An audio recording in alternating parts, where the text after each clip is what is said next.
balls at the whiner. Alright, everybody.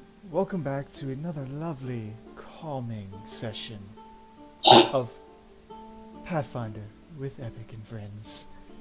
I'm your host, Animus, joined with Kato, Daquistart, Worksend, Yedrin, Rowan, and of course, Fionn. When we last left off, Daquistart had managed to finally go purchase some land for the party with her winnings from the various tournament events in Opernaeus.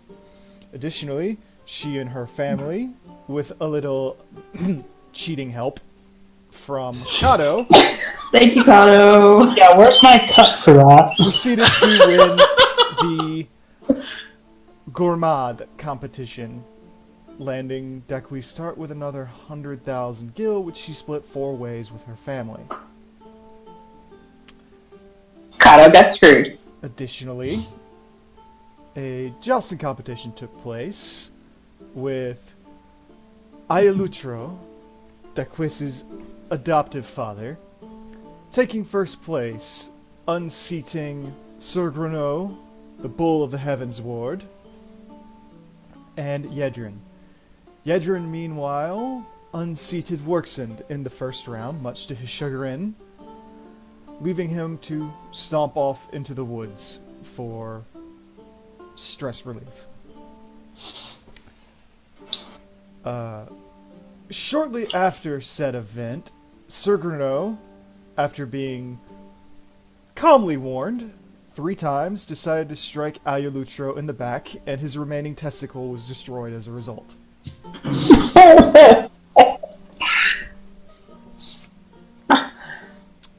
Sorry, forgot about that. Yedrin, who battled with Sir Ignace in one of the jousts, found him to be an honorable man. Though, in his eternal shame, during the joust, he, like the rest of his dragoons, dropped his weapon and beat the ground and gnashed his teeth in agony that his order was swiftly becoming a joke. That's so sorry for the man. After these events, we rejoin our group with Rowan heading off to retrieve Worksend and Fionn so that they can go off to the Garlean emissary and fulfill a promise they made to an old friend.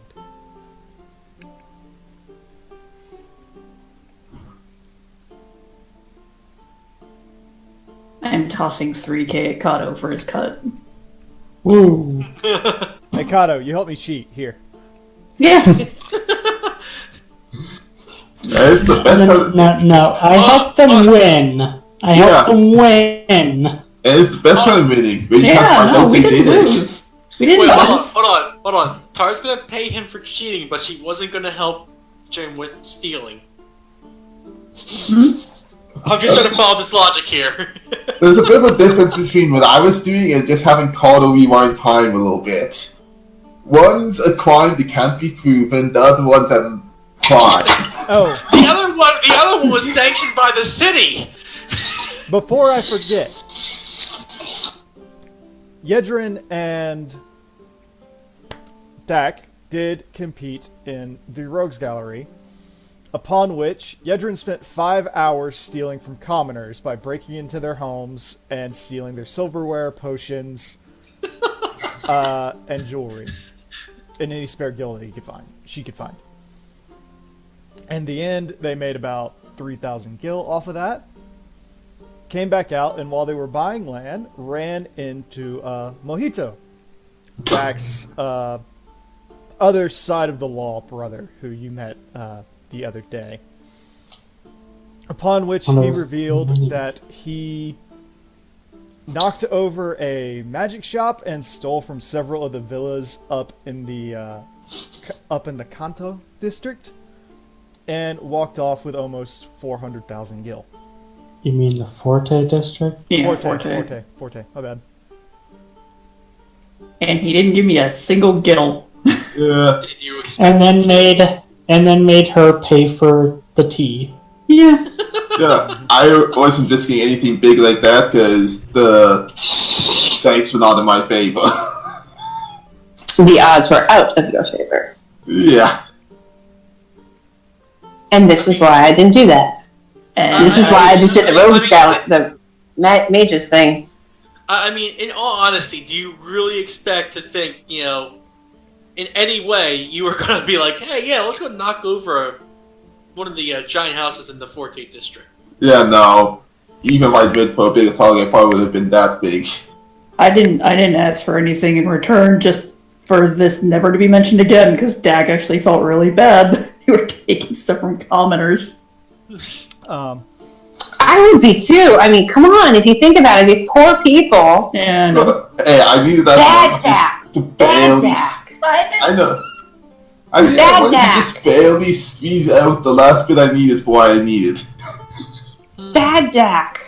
Bad potato! anyways, Regardless. He brought out the daddy voice. We rejoin Rowan, Worksend, and Fionn, as Rowan has managed to allow Works to calm down at the expense of a man's shrubbery. Get me a shrubbery. Damn you. Wait, I thought I was gonna have like the meltdown. yeah, Fion's still muted and deafened. Yeah. Let's, do you really Let's not have any more meltdowns in public. I mean, but if you really want it. I mean, really? I think that just- conversation goes, Works, you're being a child. You lost a fight fair and square, and we still got paid. Yeah, but was gonna kind of go into like, you know, I'm not good enough, like, emotional trauma from childhood. Oh Yeah, my no, God. Yeah, we're good. We're good. I think at this point Ishgard has lost all meaning as a ward. Yeah. I think at this point, Ishgard's gonna lose its seat at the round table.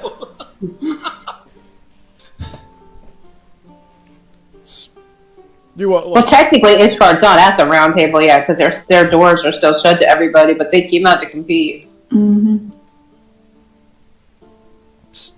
Just Ooh. Rowan and Works, you guys are leaving that area after Works had his little temper tantrum. Hey, That's the best Walks, way to put maybe that. Like old maybe you man cheered Okay. up. shaking his stick at you. Yeah, maybe you cheered up fast after Rowan told you Sogano lost his other ball. You know, every time I think about that, I don't have them, but I'm still like cringing and.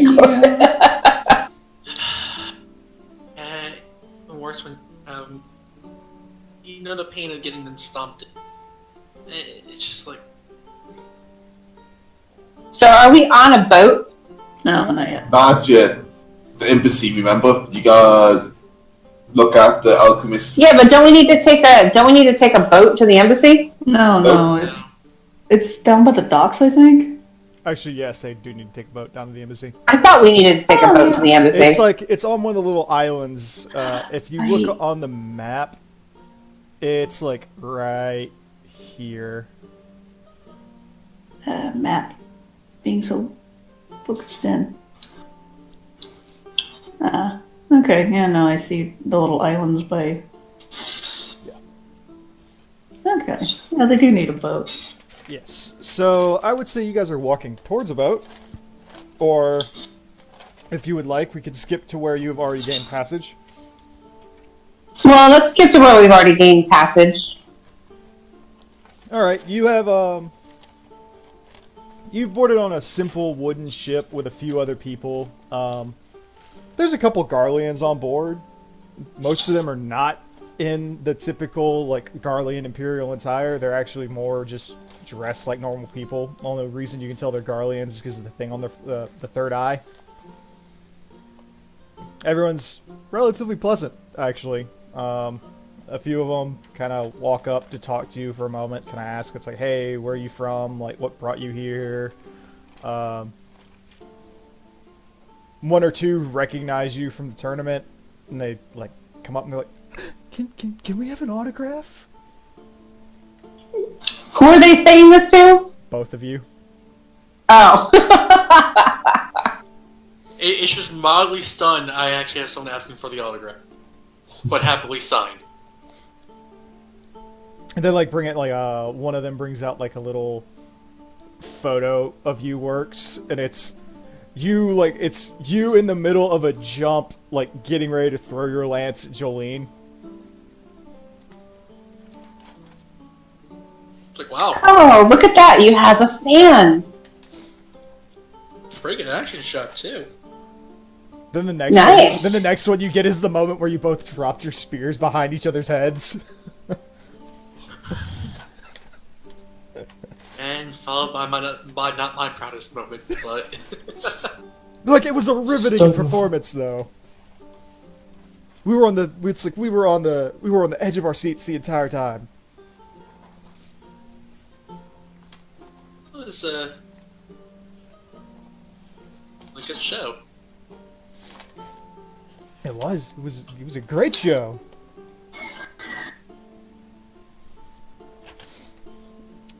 And then like I'm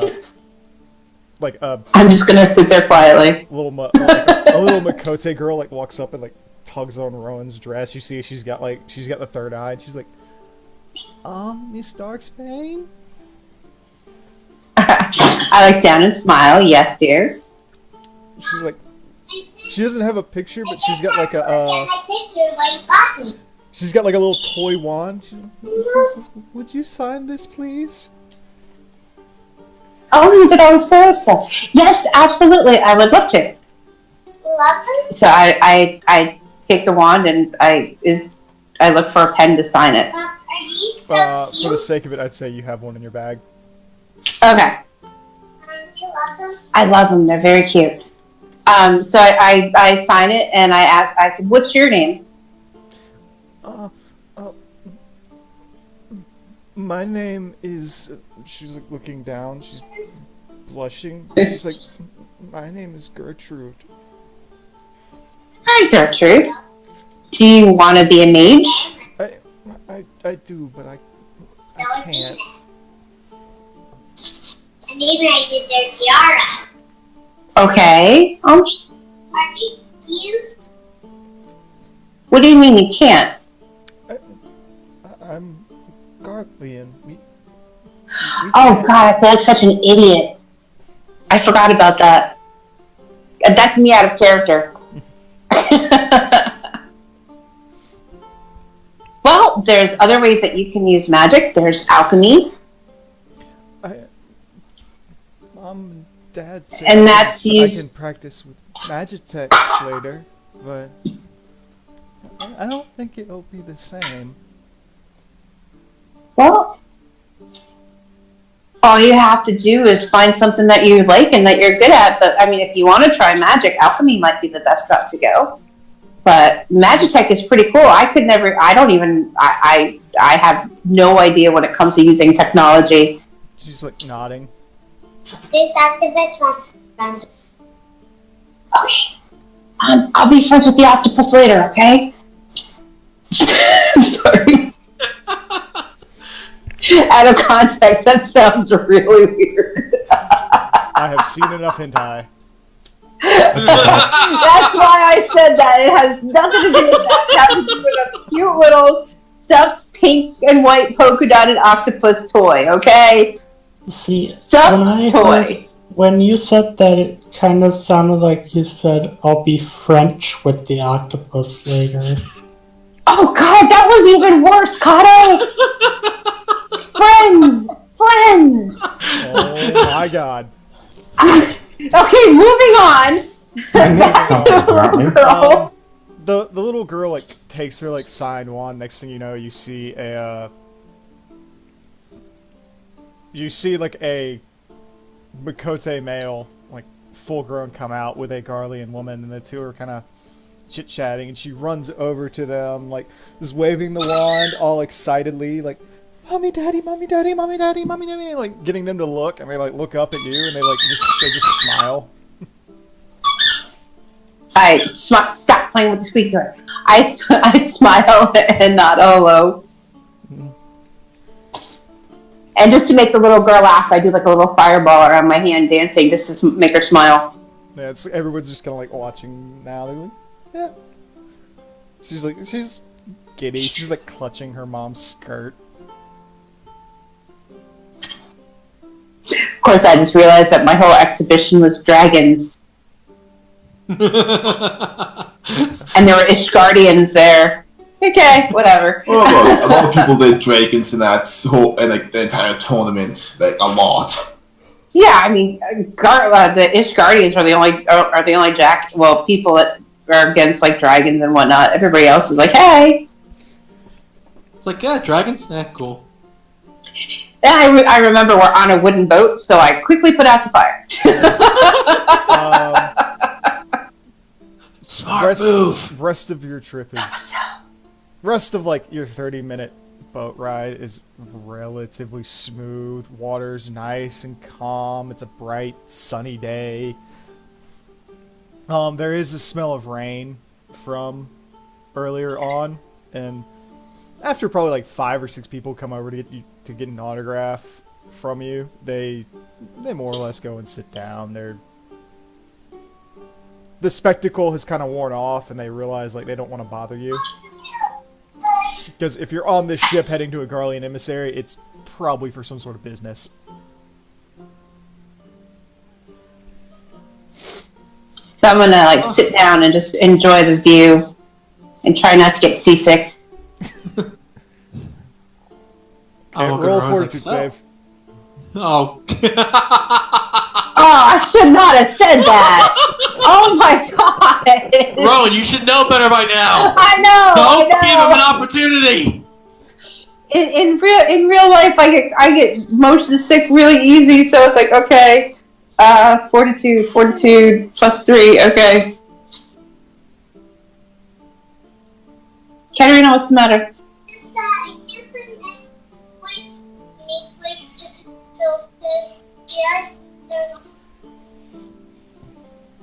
The thing is for the little people castle. So you have to find your little people. You're talking about the princess castle. They're all little people stuff, and your little people is in a box that's in your closet. Sorry. She says like around like 3 Lalafels are like looking at her horrified.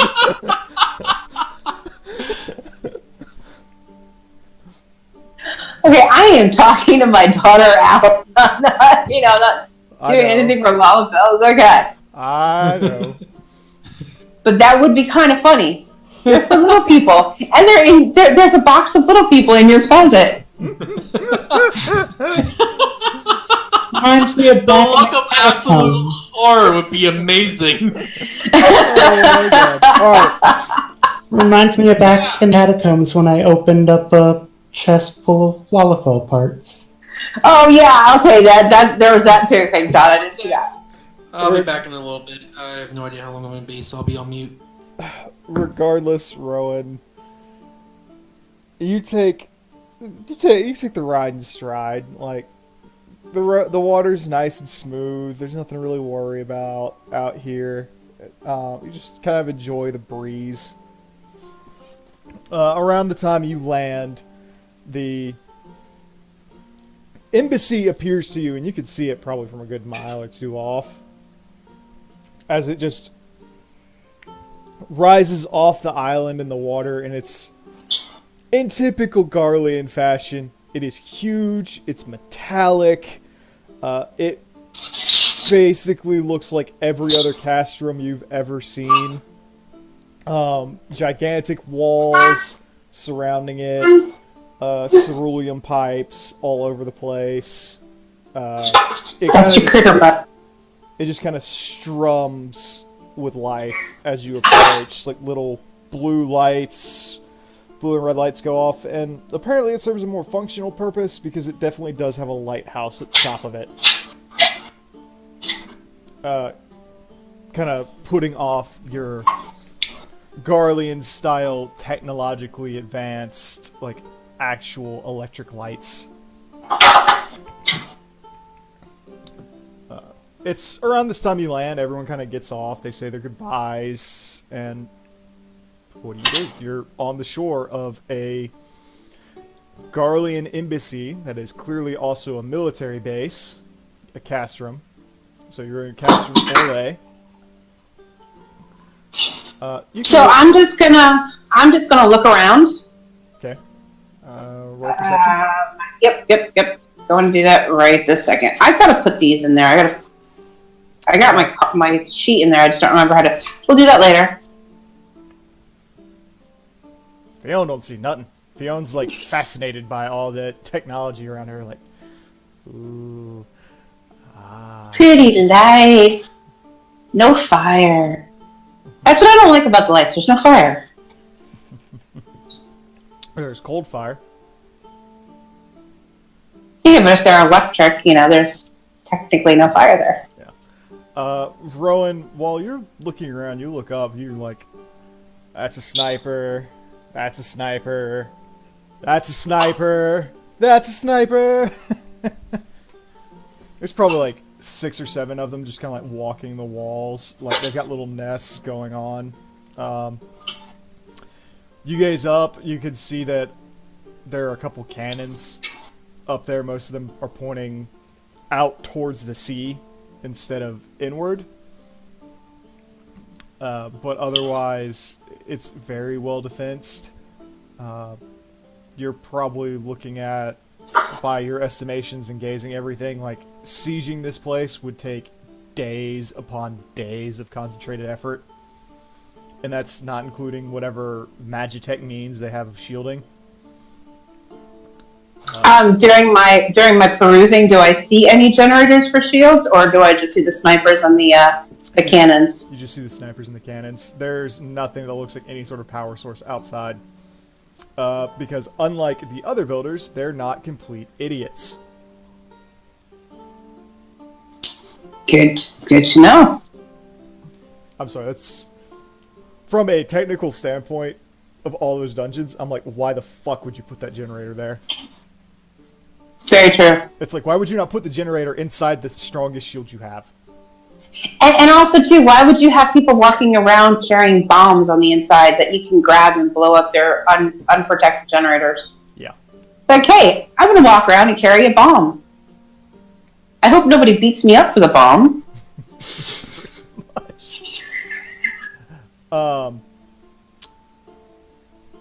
Anyway, you start making your way inward. Fiona kind of like busy thinking probably about her summons, which aren't out at the moment. Probably a little bit about Skull's melancholy.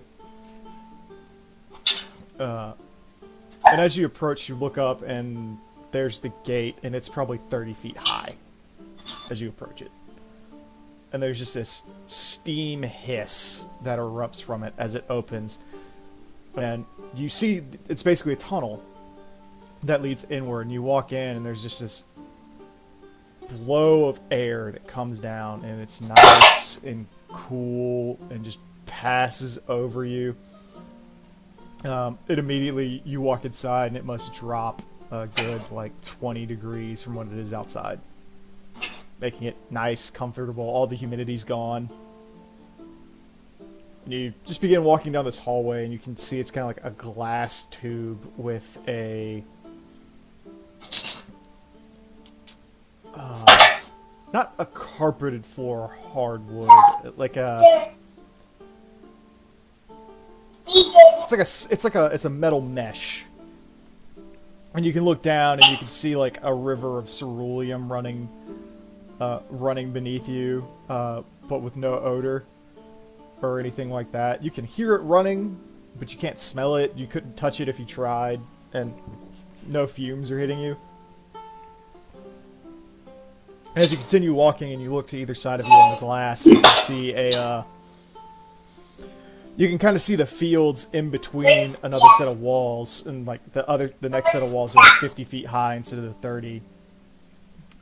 You can see a few people like basically working on Magitech, be it the walkers, be it mana cutters, or their high-speed cruisers or anything like that. You see a lot of technicians working.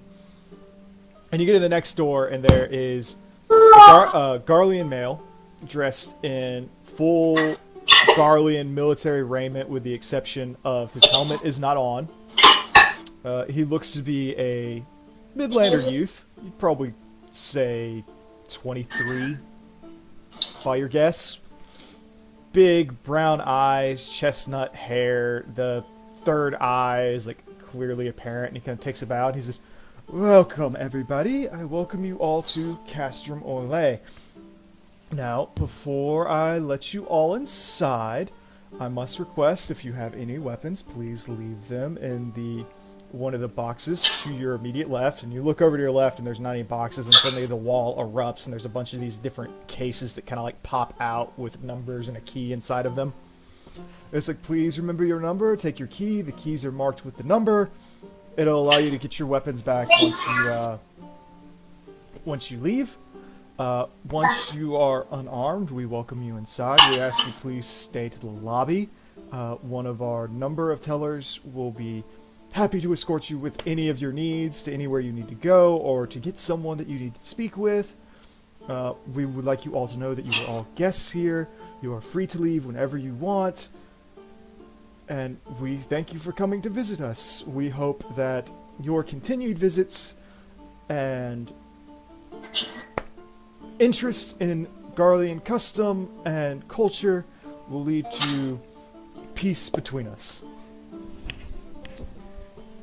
Young bows politely back and goes to put her grimoire away, as well as her fire dagger. Actually, Rowan just realizes she's not picked up any of her wands, so she's completely unarmed except for her own innate magic. I left them all in the safe. The when a Garlean guy sees that you're not putting anything away, he kind of like waves you over and like pulls out like a TSA wand. He's like, I apologize, ma'am. It's just protocol. Rowan just absolutely says, not a problem. You can definitely. I'm not carrying any weapons on me. He just kind of like you just. It's like, all right, you're good. Though we do know that you are a mage. Please be aware that we can't cut your magic off, but any attempt to use magic in the building will result in an arrest. Absolutely understood. I'm not here for anything other than to visit someone. He's like, very good, very good. Please. Waves you inside. I'm sure Works just put his stuff away at this point, and then we'll go inside. Works puts all his stuff away. They kind of wave him down. They like see he's wearing armor, and they're like, whatever. Like when they see he's wearing armor, they're like, okay, we've got to pat you down now, because it's like it's a metal detector. So like, check him for all, make sure he's got no weapons on him, and then they lead him in, and then they do the same thing for Fionn, where they just kind of like wave the wand and let her go in. I feel really bad, but I forgot I forgot Siegfried's daughter's name. Ellie. That's right. So wait, was Sigbert his first name or last name? I think Sigbert was his first name. I'm like the same way. I'm like, okay, we're here to see Sigbert's daughter. I can't remember her name. I don't think you ever got a last name. Oh yeah, you did. It was Banebrush. Ah, okay.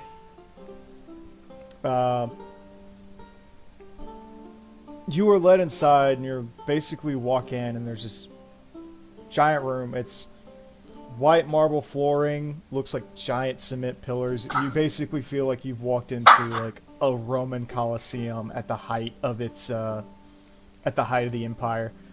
Everything's kind of vibrant, clean. Metal desks and tellers kind of line the entire room, with 4 stairs going off in any of the like northwest, southwest, northeast, southeast directions, like going up the stairs. Fionn, you look upwards and you can see the place is just lined with books all over the place.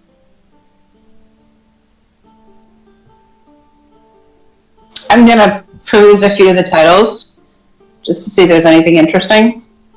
I need you to roll perception. Doing it now, my dear. Considering that most of the books are about 40 feet above you and at an angle, it's really, really hard to see any of the titles from here. But you do look at one, and the reason you can see it, it's the titles in like big, bold print on it, and the book's a brick. And as you reading it, you see like A History of the Empire, Volume 3.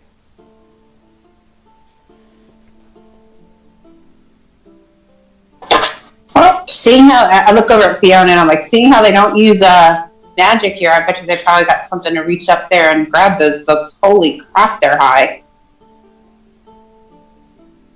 The young man behind you just turns around. He's like, "It's called stairs."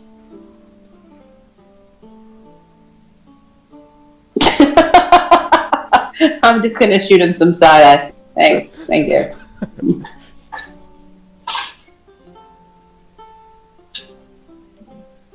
Okay.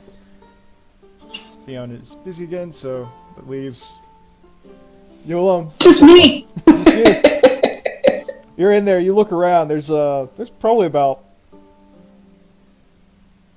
20 to there's probably like 26 tellers in the room.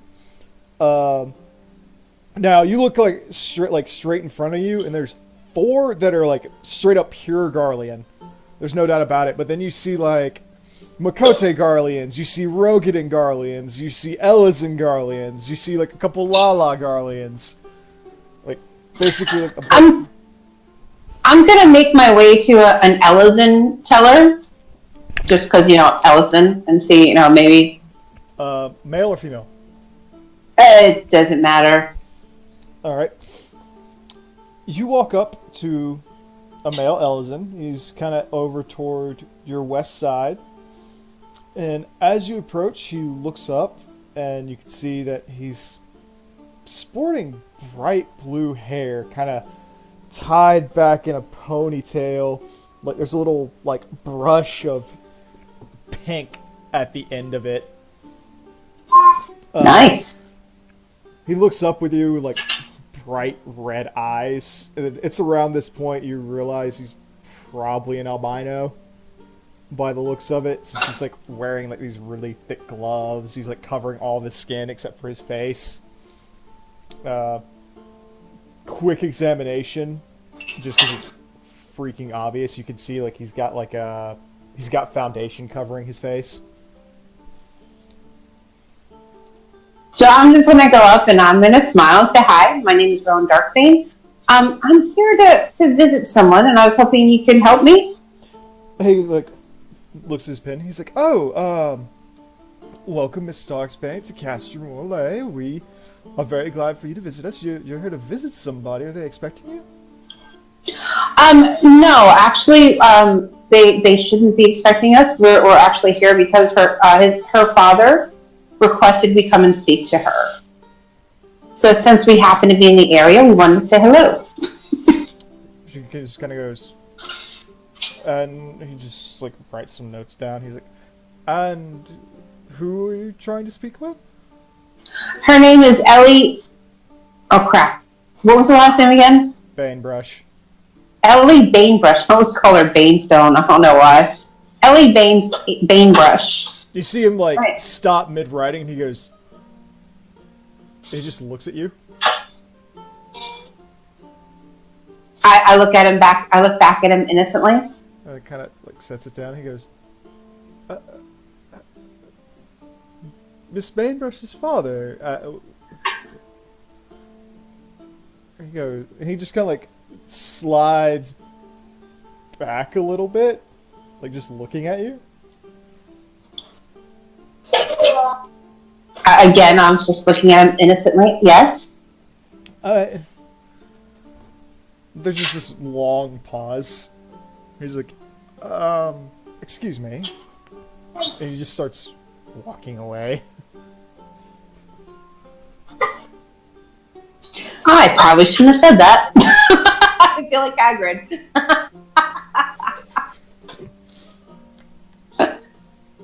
Oh shit. That was really dumb. I wasn't thinking about that. It's as he leaves, there's probably about 3 minutes before the next thing you know, there is like 2 fully dressed Garlean officers coming towards you with a third man behind them, not wearing the helmet. Oh, god damn it, computer. Not wearing the helmet, like bright blonde, like about as big as a Highlander, but clearly a Midlander. Yeah, I did something really stupid, Fiona. Yeah, I'm still just sitting there innocent, like looking all peaceful. Hey, and as he comes up, like you can see he's got the gun blade on his hip. Like all of them have gun blades on their hips. They walk up and they say, Miss Darksbane. Like the one behind, like Miss Darksbane. Yes, sir. It has come to our attention that you have requested to speak with Miss Bainbrush on the behalf of her father.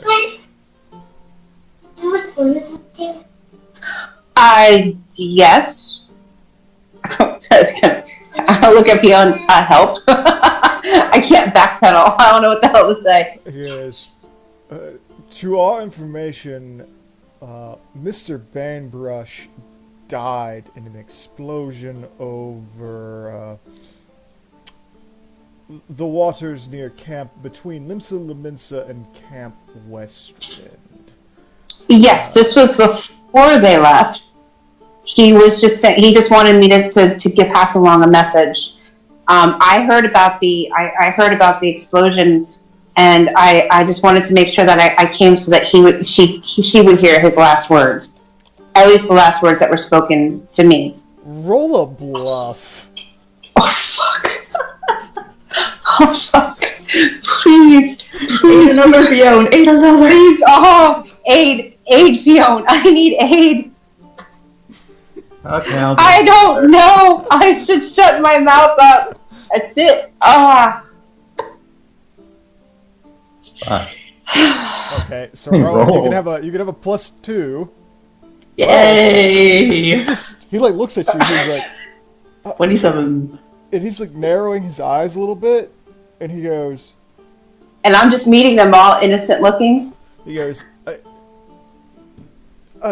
He's like, well, that's very well and good, but where did you say you ran into him?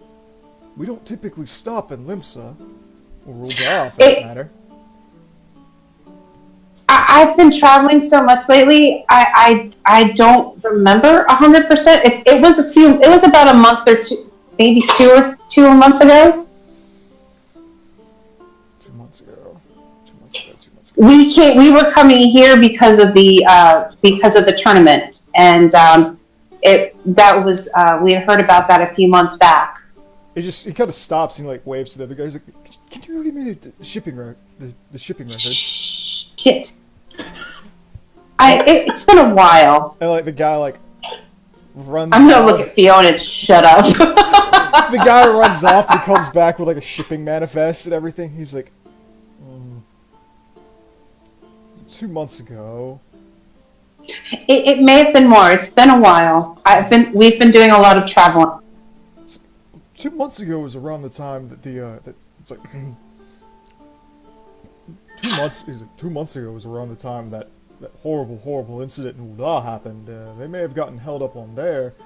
Oh yes, that primal. That was a horrific thing. I believe that ship stopped to offer a little bit of aid to some of the coastal regions. It's potential. You could have met him then. He just kind of like sets it aside. He's like, so, Miss Darksbane, I'm sure you understood the circumstances of Master Bainbrush's employment to the Empire?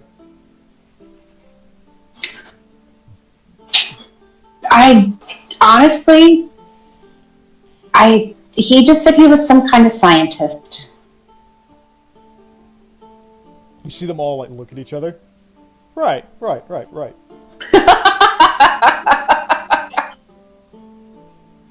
Sorry. Well then,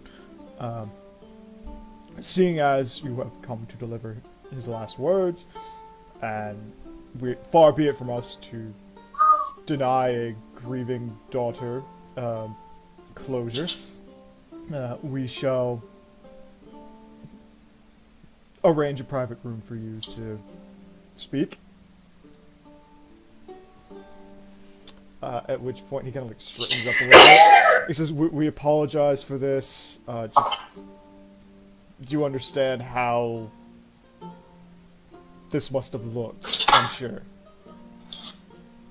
That's the main reason, another of the main reasons we wanted to come over here, because that was just such a horrible incident, and I'm so sorry for the loss of all the people that were on that boat. That's kind of why, even though Chocobo smell, I'd rather go by Chocobo. It just nods a little bit. Also, holy shit, I'm so glad Works is muted for this!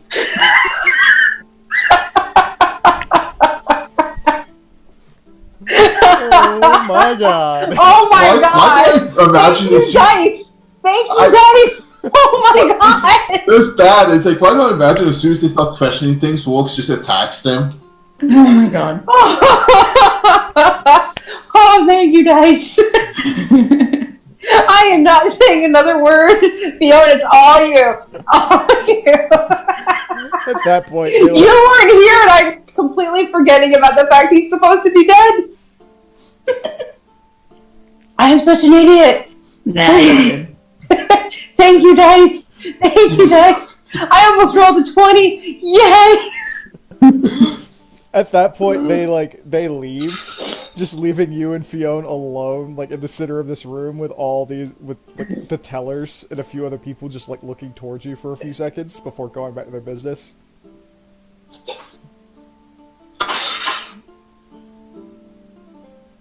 Yeah. I look over at Fiona.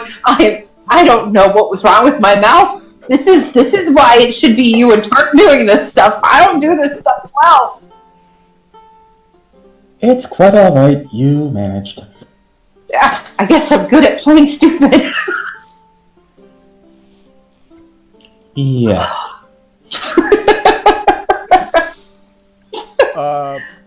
Playing. And Fiona rolls a 29 on her bluff. Wow, wow, bitch. No cat fights at the embassy. That was a lot of character. I know. Oh, that was so stupid of me. I can't believe I did that. After about 5 minutes, another individual, this time he's dressed, looks kind of like a butler. Long black ponytail, kind of like, it's an odd mixture. He's got a top knot and a ponytail. So, just very weird looking Ellison. Comes out, he says, if you please follow me, we'll take you over to the private room so you can speak with Miss Bainsbrush. Beyond bows politely and follows. Rowan's falling behind Fiona, not saying a word. So around this time, you guys are led all the way up the stairs to the northeast. You pass by and you can see... Fiona, I need you to roll a perception.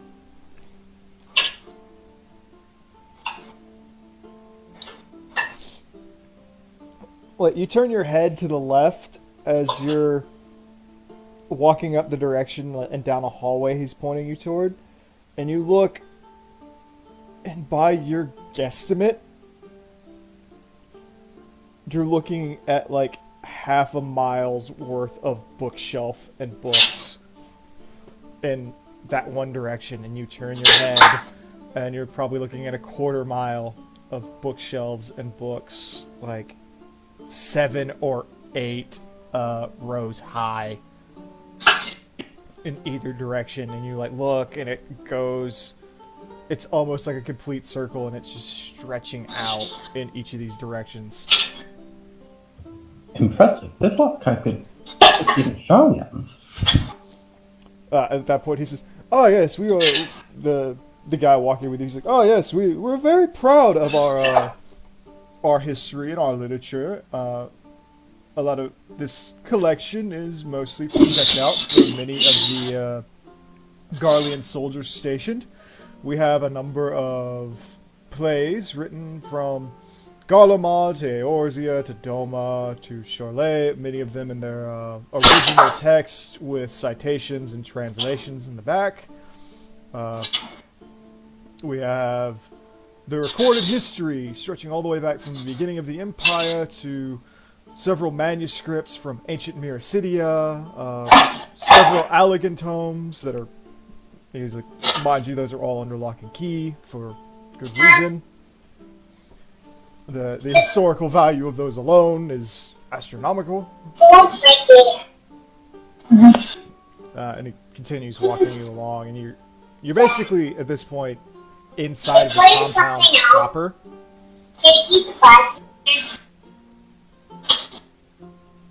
And as you keep making your way inward, it goes from being just whitewashed marble and glass to harder steel, blue lights kind of lining the walls. A lot more boxy than the dome structure you were originally in. You realize now it's like, this is a barracks. This is something meant for military operations. It's Spartan in all the right ways. Designed for defense.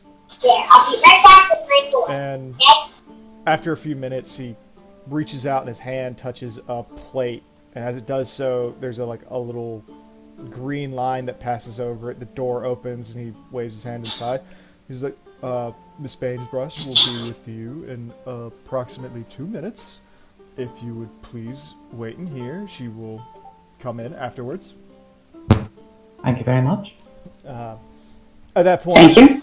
you, Works, Rowan are led inside. The door closes behind you. There's no lock or sound of that happening.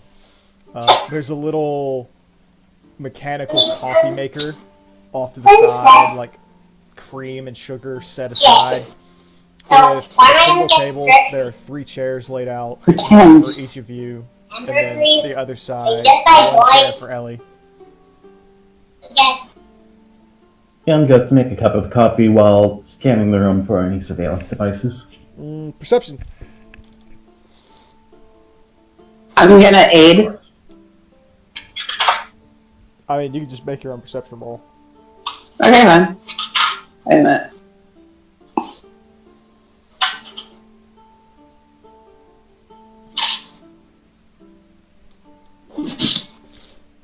The two of you look around, you can see there's a very obvious camera, but it doesn't look like there's any means of recording sound.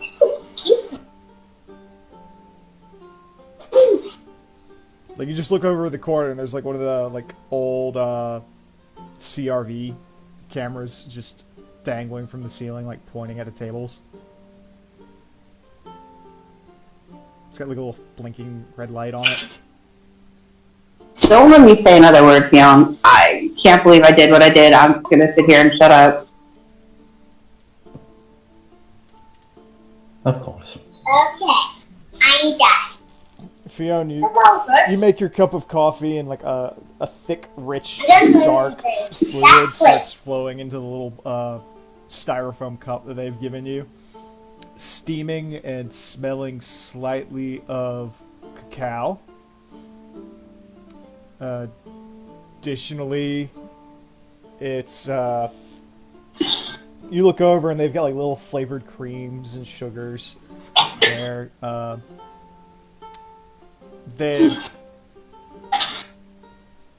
They've got stuff like caramel. They've got little ones that like have like little chocolate things drawn on the top of it, vanilla, and the like. There's even one that has mint on it. Fiona just drinks her coffee black.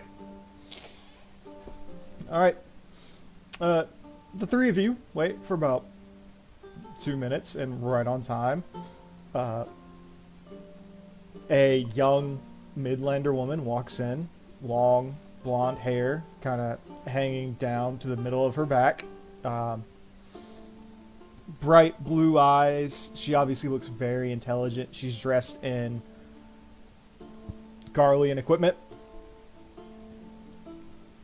And she just kind of sits down, very prim, proper, and looks over you all, and she says, my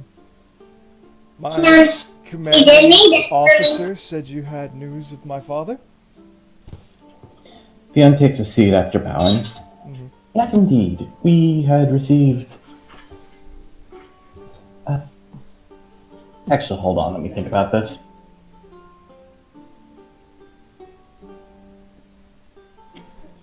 We were told to relay some words from him.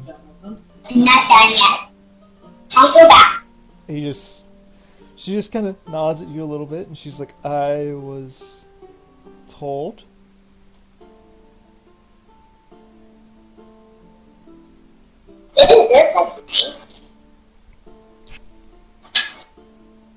Told what? I didn't. Did you say something after that? Because you might have cut out, or Cat may have said something. No, that's all I said. Okay.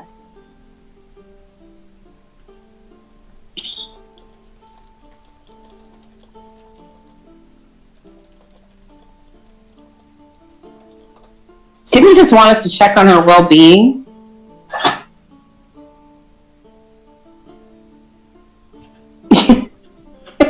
Yeah, my app wiped out, so I don't have my notes. Concerns about your continued employment in Garlemald as of recent events, and he'd arranged a living situation for you in Gridania. She, like, cocks her head very slowly.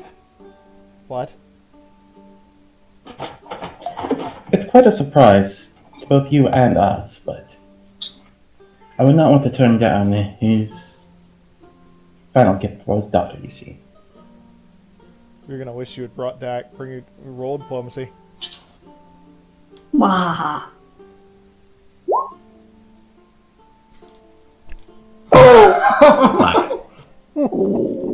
Five fucking rolls. She blinks a few times. She's like, Do I have diplomacy? I don't. I could try. She's Please. Can I aid? I'm gonna try to aid. There's not a whole lot of aid for a natural 1.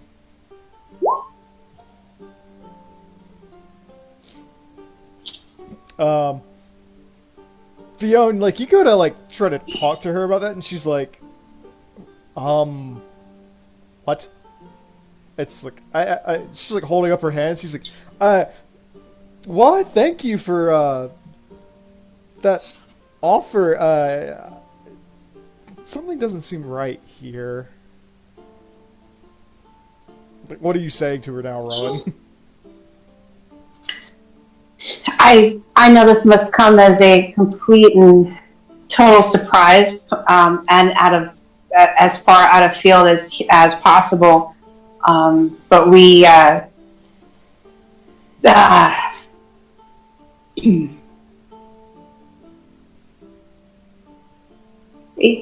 first of all, I want to say how sorry I am for your loss, and that when we did meet your father, he did mention that he was concerned, and he wanted to make sure that you would be safe, which is why he had made those arrangements.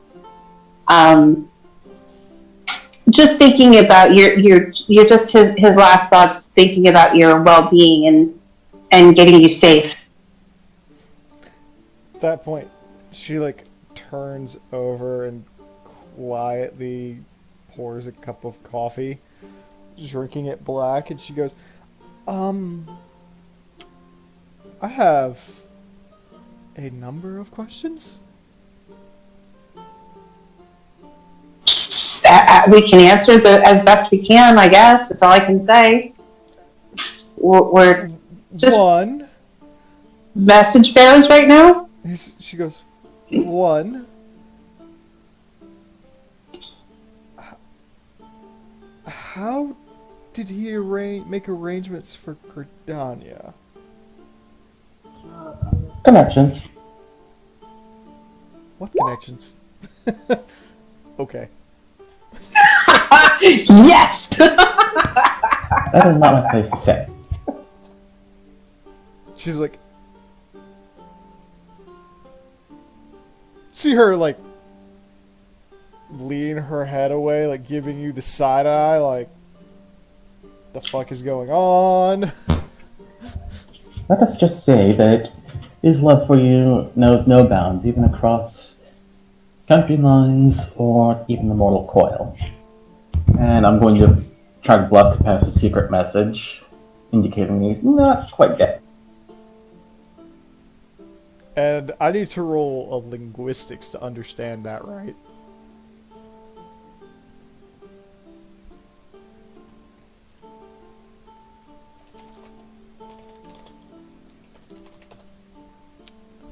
Okay. Pulling up bluff.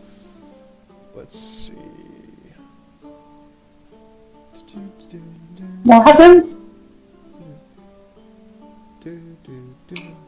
So Wonder Woman got eaten. Oh my god, he even ate her out. Wait, what? Okay.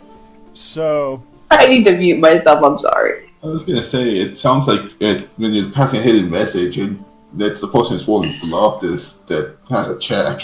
yeah, it's just she's like, you see her blink a few times? Kind of very, no Siri, no. Cut her out. Cut her out. She You have another Wonder Woman doll right there. Oh, She blinks Damn. a few times and then begins to nod a little bit. She's like nodding to you. Like you see her face kind of like drain of a bit of color. She goes, right.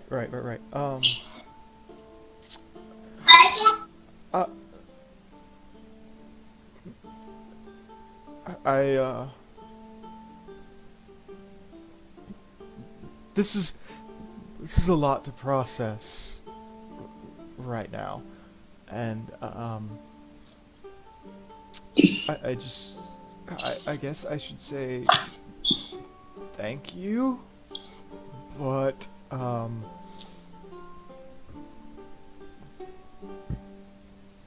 think the best thing that you all can do right now is leave immediately. And Understood.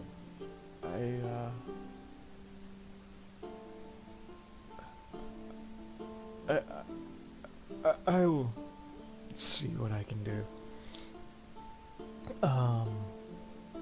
I'm coming up for shore leave relatively soon, being an active member of the Harleyan military.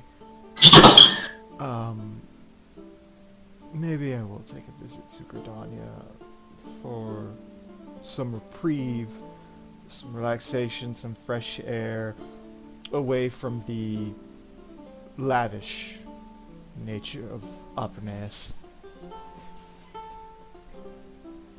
That sounds quite good. At that point, she kind of just rises up very slowly and gives you a little bow. Gives Rowan a bow. Beyond rises and bows back. She says, Rowan bows back. "Thank you for your message." And then she kind of turns and starts to walk out. She stops and says, Fionn, Yes? next time open with that. And she leaves. What did she say? Next time open with that. Oh.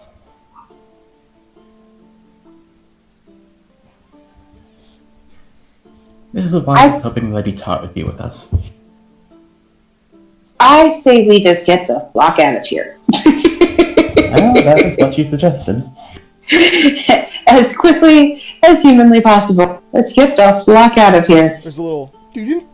The door opens. The little butler guy's there. He's like waving. He's like, "Can I escort you out?" Absolutely. Yes, please.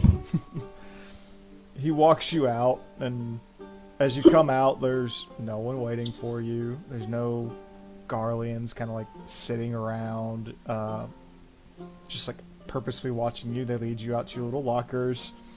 You get all your equipment back, and they lead you back onto the boat. I have returned. What did I miss? Everything. No, apparently my strength was needed, so Well, takes- do you miss Rowan about getting all of you executed? oh good. I thought that would have been my doing. I know, right? Oh, thank God the dice were good. The dice were in my favor. She walked up and basically told the teller that they were there to see Ellie Bainbrush on behalf of her father, and they all went, What? "What?" What? Dude's Yeah, dead. before he died. Completely forgot. My brain was those. She managed to succeed a bluff check. They went and talked to her daughter. Fiona rolled a natural 1, trying to diplomats the daughter to go to Gridania. And through the rest of the conversation, some more bluffing and the whatnot, Fiona managed to be like, "Your dad's alive. We're trying to send you to go see him." And she walked out and was like, "Next time, open with that, please." And now we have run out. We're on the boat and we're going back home. Or back to Arbaneus. Yeah. Alive and unshathed. And we're just like, get the hell. Let's go. Get out of here. And we're let's hope literally that no there- shadows are after us. And I guess Mark was literally there just in case shit hit the fan. Well, they took all your weapons before you even went in. Yeah. Still. Got Just some- holds out hands like, hold on, give me a minute. Give me 1 minute. When they're You're still on the boat. I know, but it's just like just hold out hand to call from Tanya's Fang. Like the opening to Thor Ragnarok. oh my god. Hold on. Just 1 second. Well, they did like straight up lock it in a steel container. Yeah. I know, but So it would've it been would like, still be ding. funny. Ding, ding. It's like, this is Just gonna take a while. just entire safe comes flying through the wall. Clang. What the fuck was that? It's like, wait, what? Like, what the?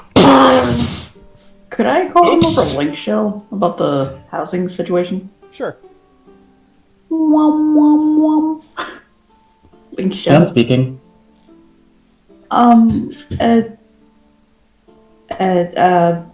with the Yedrin and Kato at the housing office, I guess. I have land. Oh, it's barbecue. You kill it, we grill it. Oh my god. Works. No. Works and I'm sorry. I had to be quiet for like a good while, as not to start a war that was almost started anyway. That's the good news, by the by. There's a little bit of bad news. what's the bad news? Oh my God, we're broke. No. No. If Okay. we were broke, I would be yelling a lot more. Okay.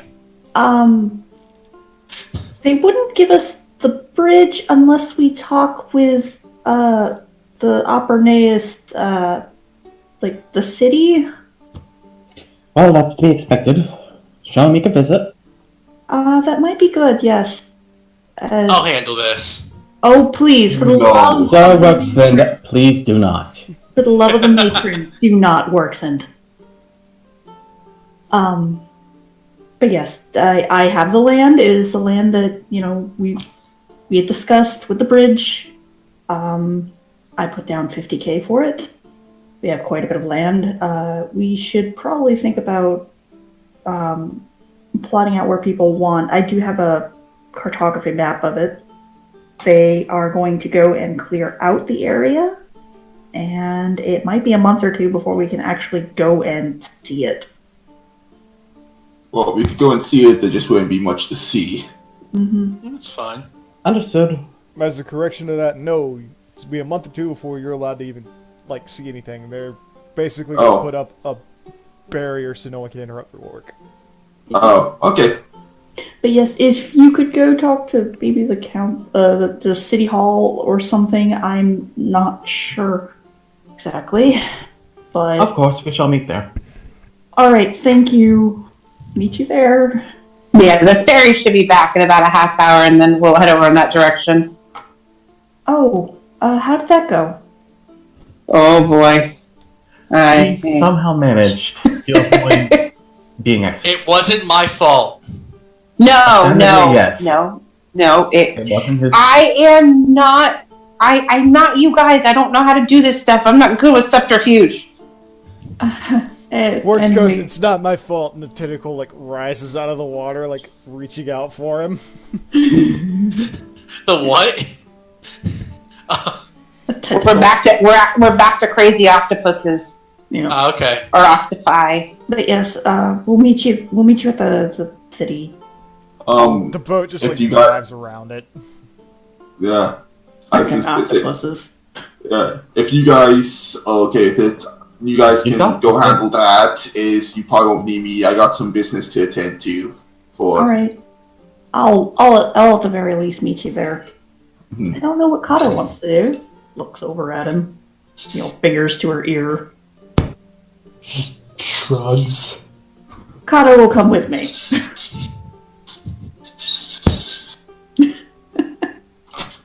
Anyways, and she drops the call. About an hour and a half later, you are all within the Forte district, standing in front of the council hall.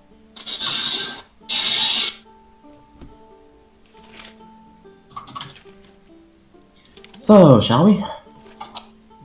Yeah. Here, where are my notes on the council? Council diplomacy check is 40. Fuck. I turned to Rowan. Hey, you want to go get some more scallops? Just laughs. No, that's okay. I hope you've still got the Eagle Splendor potion. I think I do. Wait, which one was?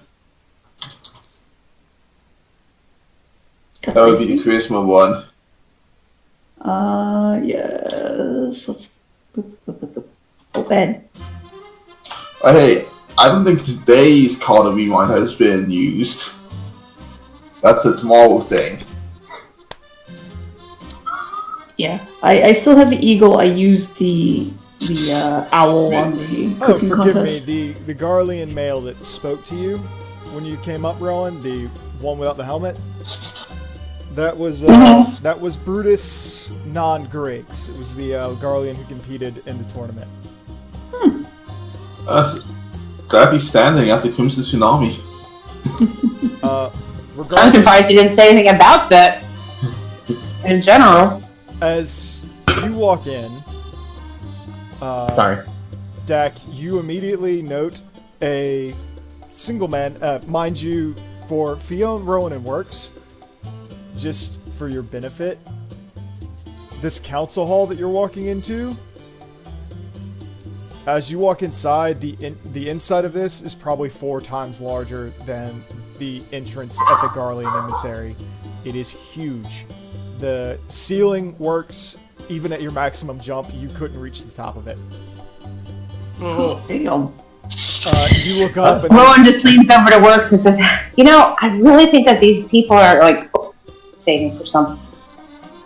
But you look up and there's this like massive Cistercian chapel portrait above of the 12 like all seated together, just around with their symbols behind their heads, just like looking down at the dead center. There's this giant crystal chandelier, just like bringing down like with all the dangly crystal shard bits, little images etched into it, and when the light comes on, you look down the floor, and it has the symbol of the 12 just kind of slowly rotating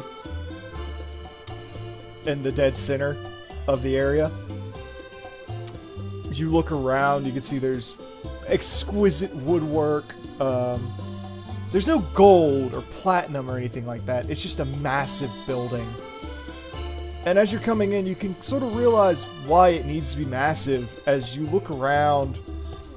And there's a load of workers in here. There's probably, as you're looking around, there's probably somewhere around like 1,500 workers just like scurrying through paperwork, running around.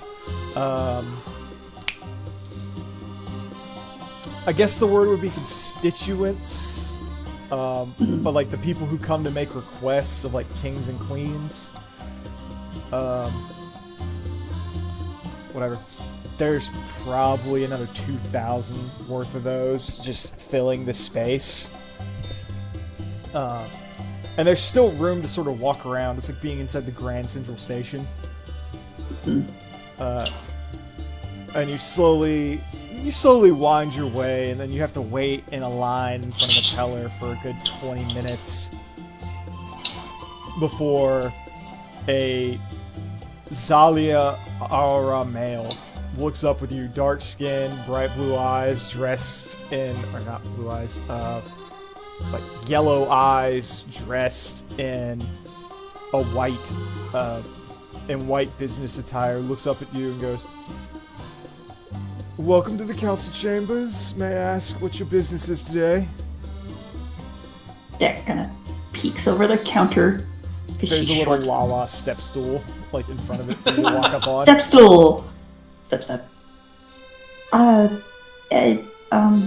Yes, we're here to talk about, acquiring a bridge out in the Oppernian Wilderness for, some land we just bought. Guy's flat-faced as possible, just looks bored as he's, like, looking at you. And he goes, acquisition of government property, I see. He just starts looking over, and he's, like, pulling, like, a little, like, 45-degree angle thing off from his side, and he pulls out a book of legalese documents and slaps it down. You're looking down, it's probably 400 pages. It's like, if you would read through this and sign in all the indicated locations, understanding the responsibilities that you were putting, we can get it filed for you, and you could be talked to about that. And he kind of looks aside and like looks at a calendar. In about 8 months. 8 months? Ian is going to speed read the fuck through that and try to find a way to expedite it. He says, yes, the council is very, very busy at this point. We apologize for the inconvenience, but 8 months is the earliest. Approximate estimates would be about 3 years. If you'll excuse me, this bridge was recently destroyed due to poor maintenance and... If you have complaints, that's What? Department F. Oh my god. No, I'm not having complaints. I'm indicating that the expedited transference of ownership of this bridge would allow us to properly maintain it and, as such, prevent trade routes from being disabled for the time being, which for a city that prides itself on its trade and multiculturalism would be extremely valuable. Diplomacy. I was also trying to fast talk him through that. Good. So can I do a bluff? No. I'm gonna aid! Better. So 15.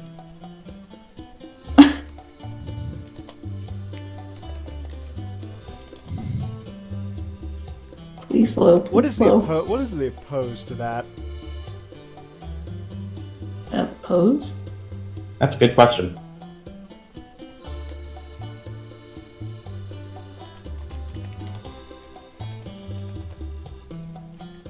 Yes, all you people watching in Twitch land, I use OkCupid. Wait, what? Okay. I had the tab up so they could see like my most recently visited locations. I don't even know what OkCupid is, but okay. It's a dating site. Oh. Whatever. Is the Tia having trouble finding love? GM is a Yeah, the DM's gonna hit somebody. I heard. Don't have to play text her Going going to find Drex. love. This Don't. not much there about opposing diplomacy. You could say this is making a request of it, or suggesting a course of action. Yeah, bargaining here. Yeah. He just looks at you and goes, 8 months. At a Do let us know if there's something in the meantime. He says, please fill out the document, file it in, and we will see what we can do. As for the maintenance of the bridge, well, we appreciate your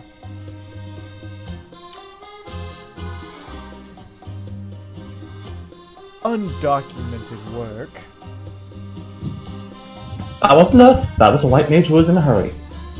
And he says, then why are you trying to claim any sort of maintenance on that? Because it inconvenienced us rather harshly, and we would like to make sure it does not happen again for any future travelers. Right. He does not believe you at all. He just says, again, we appreciate your concerns and we appreciate your contribution to the great city of Opernaeus. But for the time being, we cannot put your request ahead of the multitude of other requests going on. He points to the back wall, and it's probably like 100 feet across and 30 feet up, and it's just full of files. Each of those is a court document that has to go before you. Very well. If any are withdrawn, then please let us know. And in the meantime, we shall fill out the forms to our best of our ability. At that point, you see another man kind of walk up behind, and it's another Zalia male who goes, is there a problem? Oh, we're just inquiring about a bridge. The man just kind of strokes his chin. At that point, you turn around and look, and he's dressed probably about like 7 degrees better than the guy in front of you. Like nice, like platinum chain with a pocket watch going off. By the looks of it, Fionn, with your 24 knowledge and ability, you know this is a member of the council, a man by the name of Hanzo Yakakage.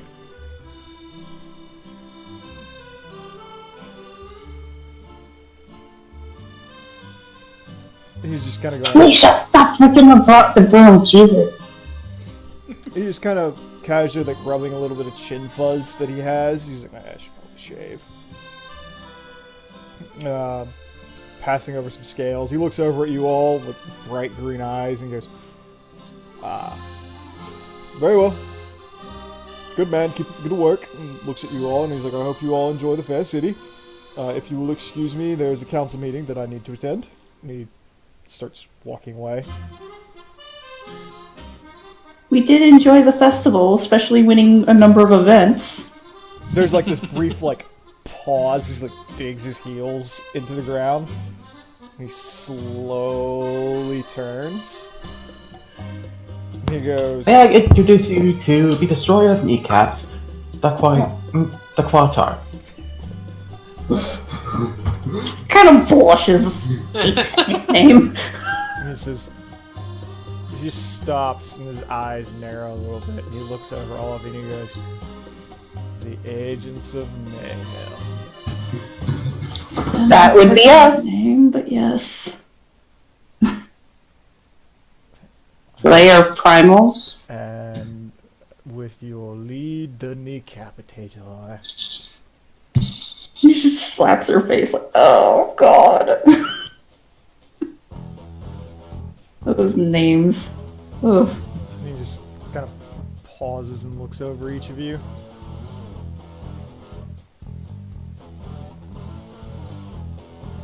And what exactly was your request? We wish to take over the maintenance of a bridge that had recently been washed out as part of a land acquisition in the area.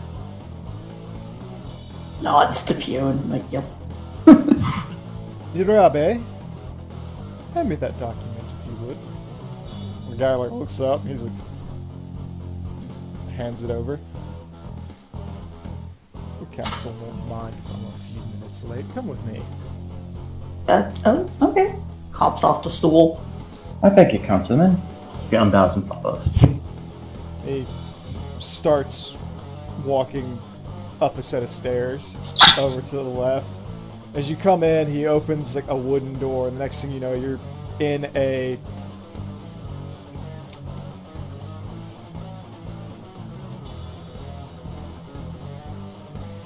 excuse me. Of course, why not? You're in about a 1,500 square foot room. There's a couple of couches, nice plush leather, all of that. And yes, I would be happy to spell out his name for you, Fionn. His name is Hanzo Yakakage, Honzo Yakakagi. And I will type it out now. Thank you.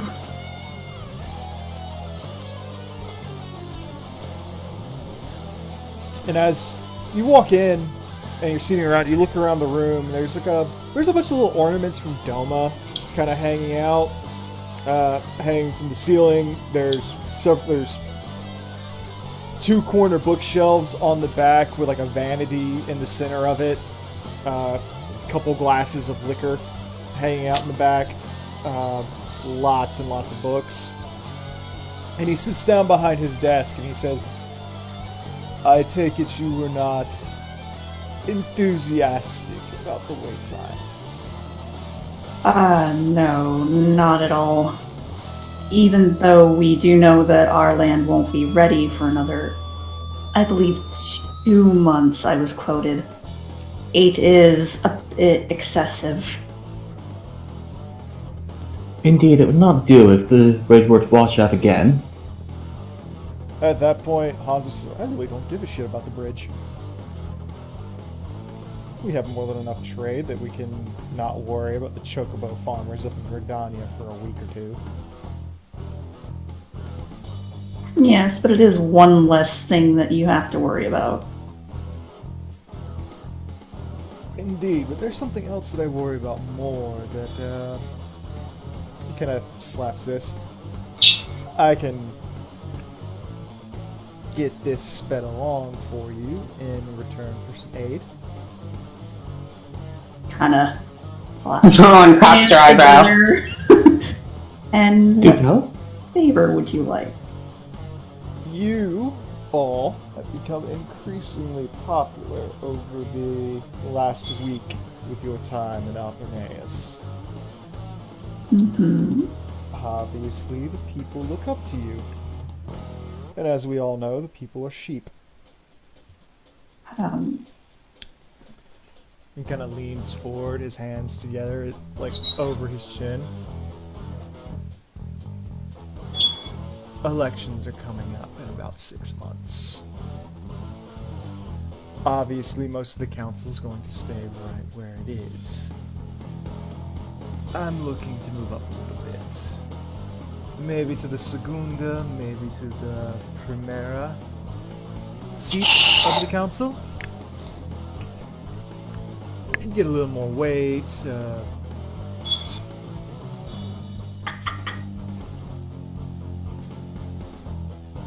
Seems really straight fucking forward. Seems really straightforward. Okay, cool. Yeah, he just wants us to back his horse, so to speak. Yeah.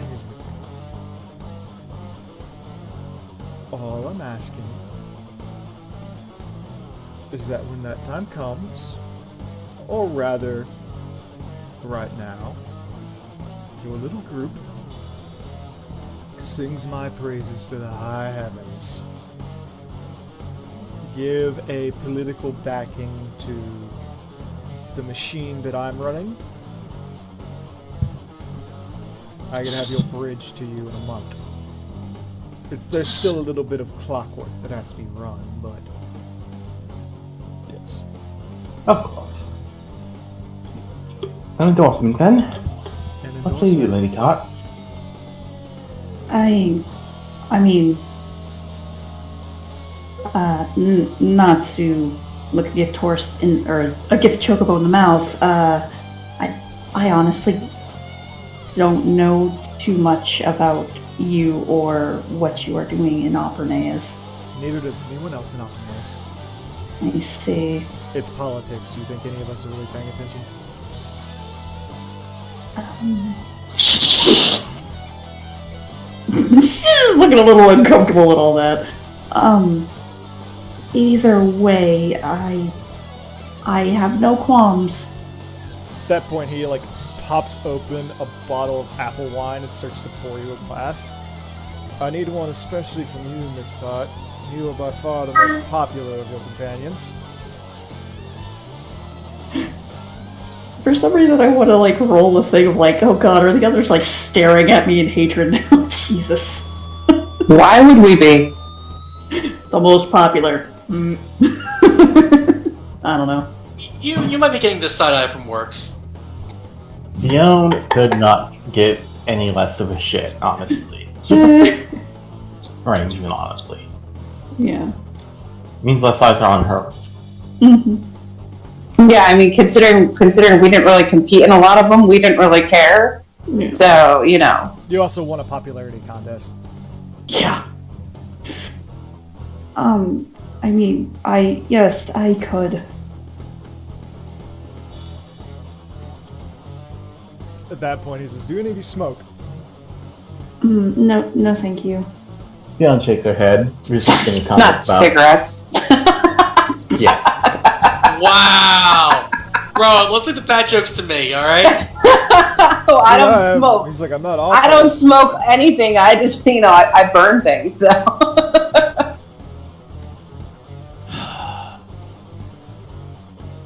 Sorry.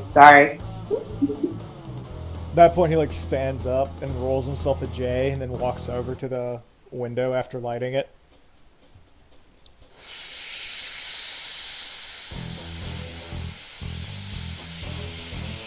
Jeez.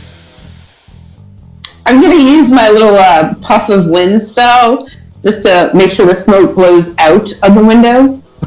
How much So of he that is feels- left? So he feels a nice cool breeze go past him and the smoke sails out the window.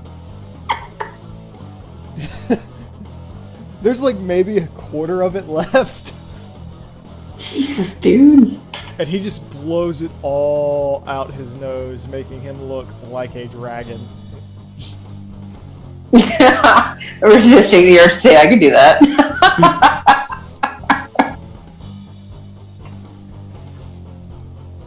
At that point, he like looks at the paper a little bit, just kind of snuffs it out, like sits it down on his desk, and walks back and goes,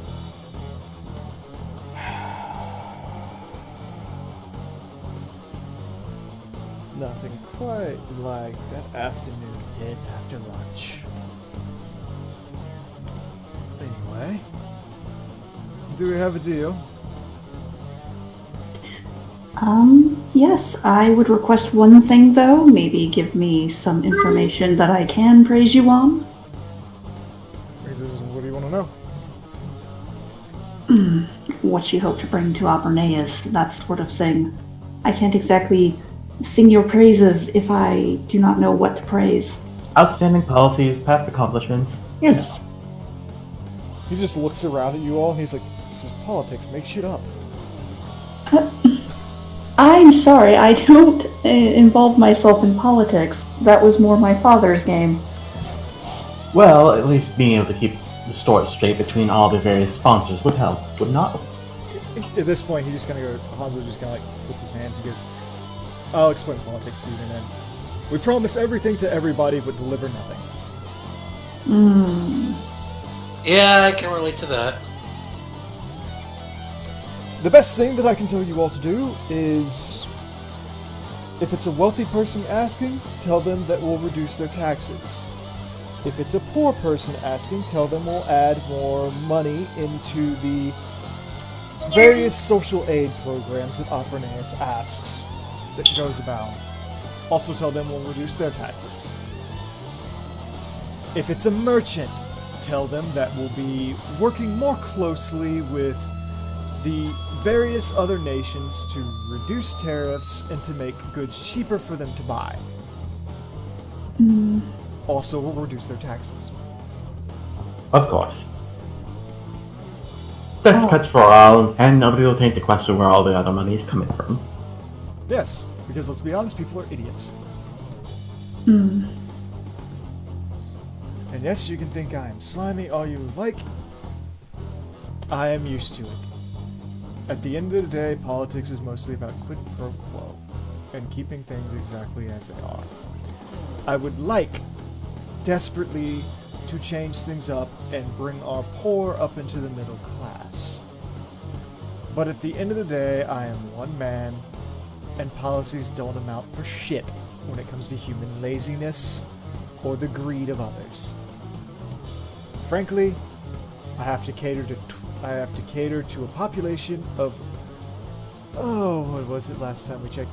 86 million people. I can't make everybody happy. Yes, sir. I understand. I've had enough to be a Guardian Elite before. This is nothing new to me.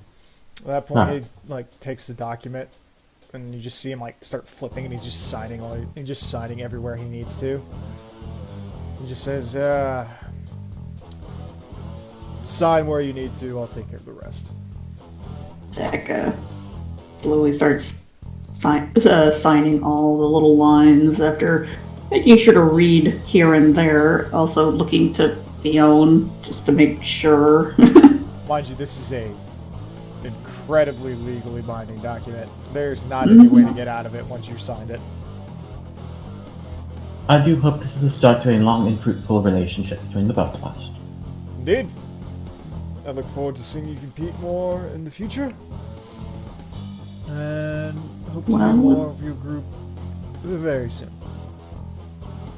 Well, with us building a home nearby, that could be arranged.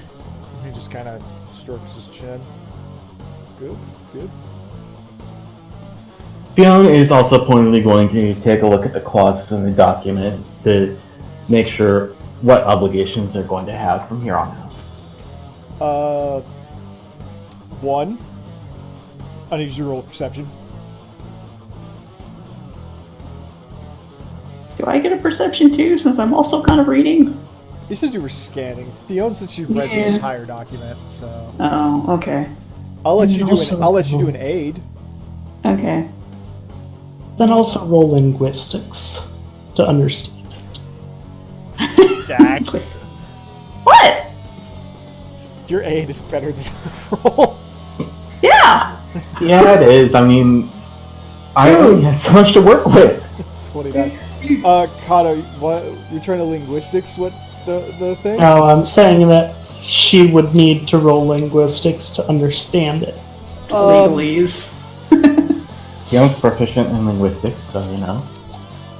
Fionn, you go through the document and there are 4 clauses that stand out very strongly to you. 1, even though you own the bridge, 50% of any toll revenue has to go to Opernaeus.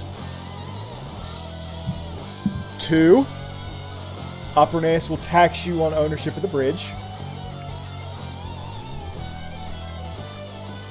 3, you cannot rename the bridge. And 4, they will allow you to keep all of the toll money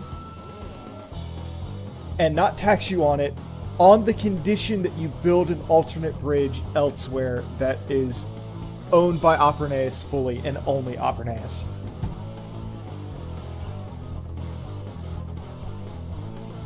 Wait a minute. So we have a bridge, and it's a toll bridge. 50% of it goes to, 50% goes to us. But if we want all of it to go to us, we have to build another bridge? Yes. Like, You have to build an I can see how alternate route. I can see how easily we can abuse this. God. So don't worry. Okay. I'm just making sure I understood what he said because that was confusing. Yeah. Dex signing takes her a little while. Her wrist gets tired eventually. There's about 200 some odd signatures required. Yeah, her hand gets tired eventually. I mean, one way to ensure we get all the money is make the other bridge out of literal shit. I was thinking it something that looked presentable, but also would serve to stem the floodwater should it collapse, and we make it upstream as well. Yeah. Man, you just put me on the bridge as a troll and scare one away. Something, you are a troll. There is additionally a clause that says any violence on those bridges will be attributed to you. What is your name? No. Regardless, Fiona. Change your favorite color. Dak, after about 5 minutes, Hanzo leaves, and you spend the next 15 minutes like signing before everything's kind of like taken care of. Rowan looks after he leaves. Rowan looks over and it's like, did we just sell our soul to the devil? No. For a bridge. No, technically I'm the one signing something with pokes the his head devil. back in. It's like, I resent that just because I have horns. Rowan, Hey, please. I like corn. Yeah, come That's on, something to Rowan. do with. Shut up, horny. Rowan, please. That just mutters to herself, you're not the one signing the documents. This is all on me. So, no worries, alright? At that point, he also chimes in. It's like, also worse, you sold your soul to a politician. Yes, I was going to say it was worse. No offense, sir. None taken. Help yourself to a cigar, a J, or alcohol if you want it. Just don't take any of the books. Then leaves.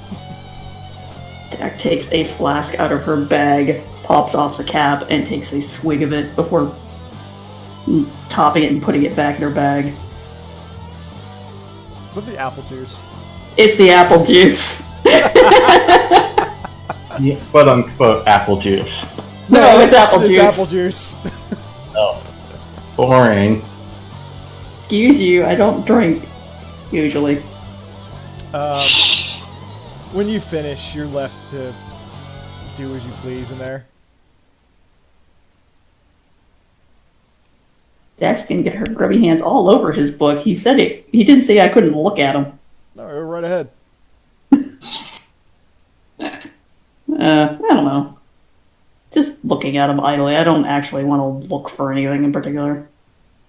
Bored idleness. Feeling peruse the books as well. Both of you roll a perception.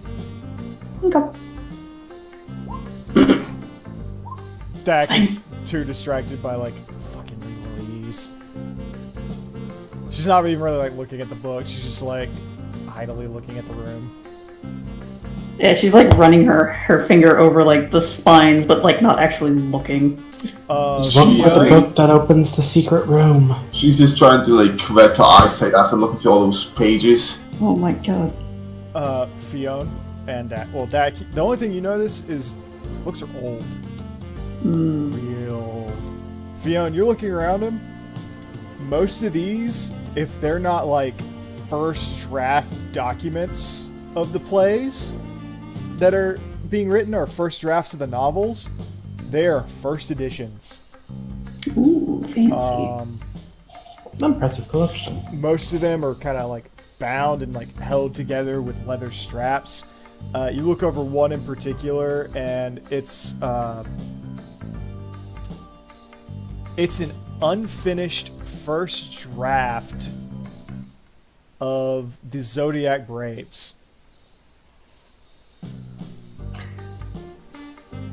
Fiona will just quietly pull that out and just run through the pages real quick. Too bad Mama Bear's not there to swallow it.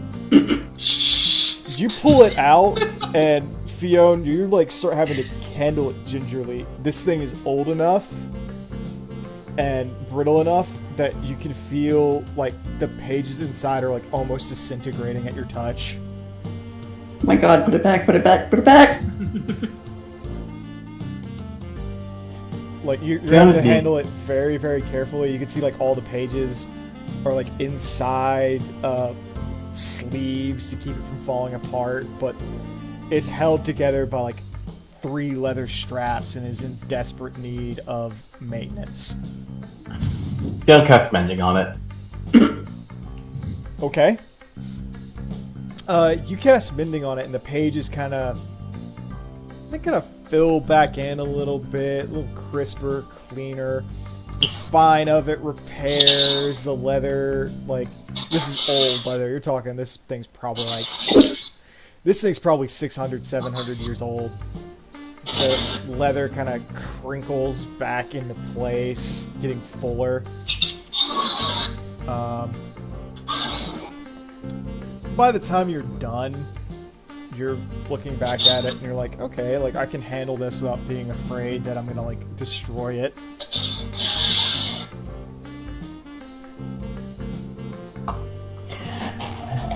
After that, she happily skims through it and then puts it back away.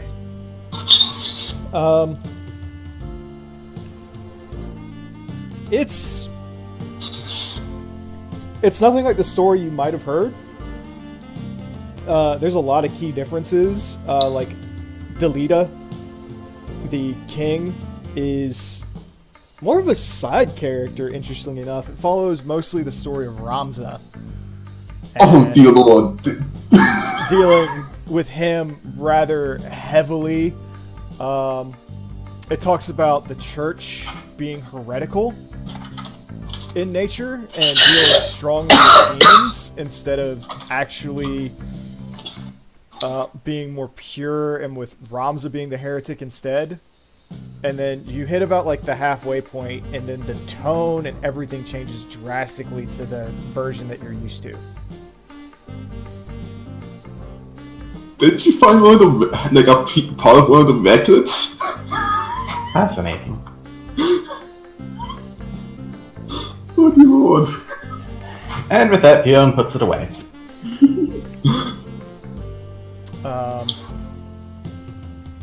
What do you all want to do now? We don't have to wait for him to come back or anything, do we? No, he just told you to leave the document on the desk. Okay. You can do some advertising for him on the way back. Yeah. Why do I feel like that whole encounter just left a really bad taste in my mouth? Oh, It's don't politics. worry. It all should. Yes. I Don't. think I need a drink now. Well, good thing that there are plenty of drinks at our inn. Yeah, I wouldn't want to drink anything from here. Yeah. Yeah, she leaves that apple wine or whatever on the desk as well. She has her own. Alright. You all Yeah. make your way back to the Summer Lullaby. Urabe already has drinks prepared for you, as usual. At that point, he looks up at you and he says, you all are checking out tomorrow, yes? Mm-hmm. And you're like, Gonna say, right after the Gourmand, the competition. well, I will go ahead and leave you all with your bill. You have all been wonderful guests, and I appreciate your time here at the Summer's Lullaby. And he, like, very calmly, like, just leaves a check on the table. Take a look. It's about 600 gil. And passes the gill over. Fionn contributes 100. Okay. Rowan contributes 100. Okay, so I guess that's 400 from me then. I'll put in 100. 300 from me then. Okay. Wait, Kato's there. Looks like Kato. Hey, I don't mind. I don't mind. I didn't say anything. I'm just looking at Kato. What happened? We're paying the hotel bill. It's 600. I'm down to paying 300. I'll draw us in 100. Okay. Adrian. Adrian's not there. Yeah. That's right. Yeah, of course he wouldn't give up 100. She wouldn't give up 100 gil either.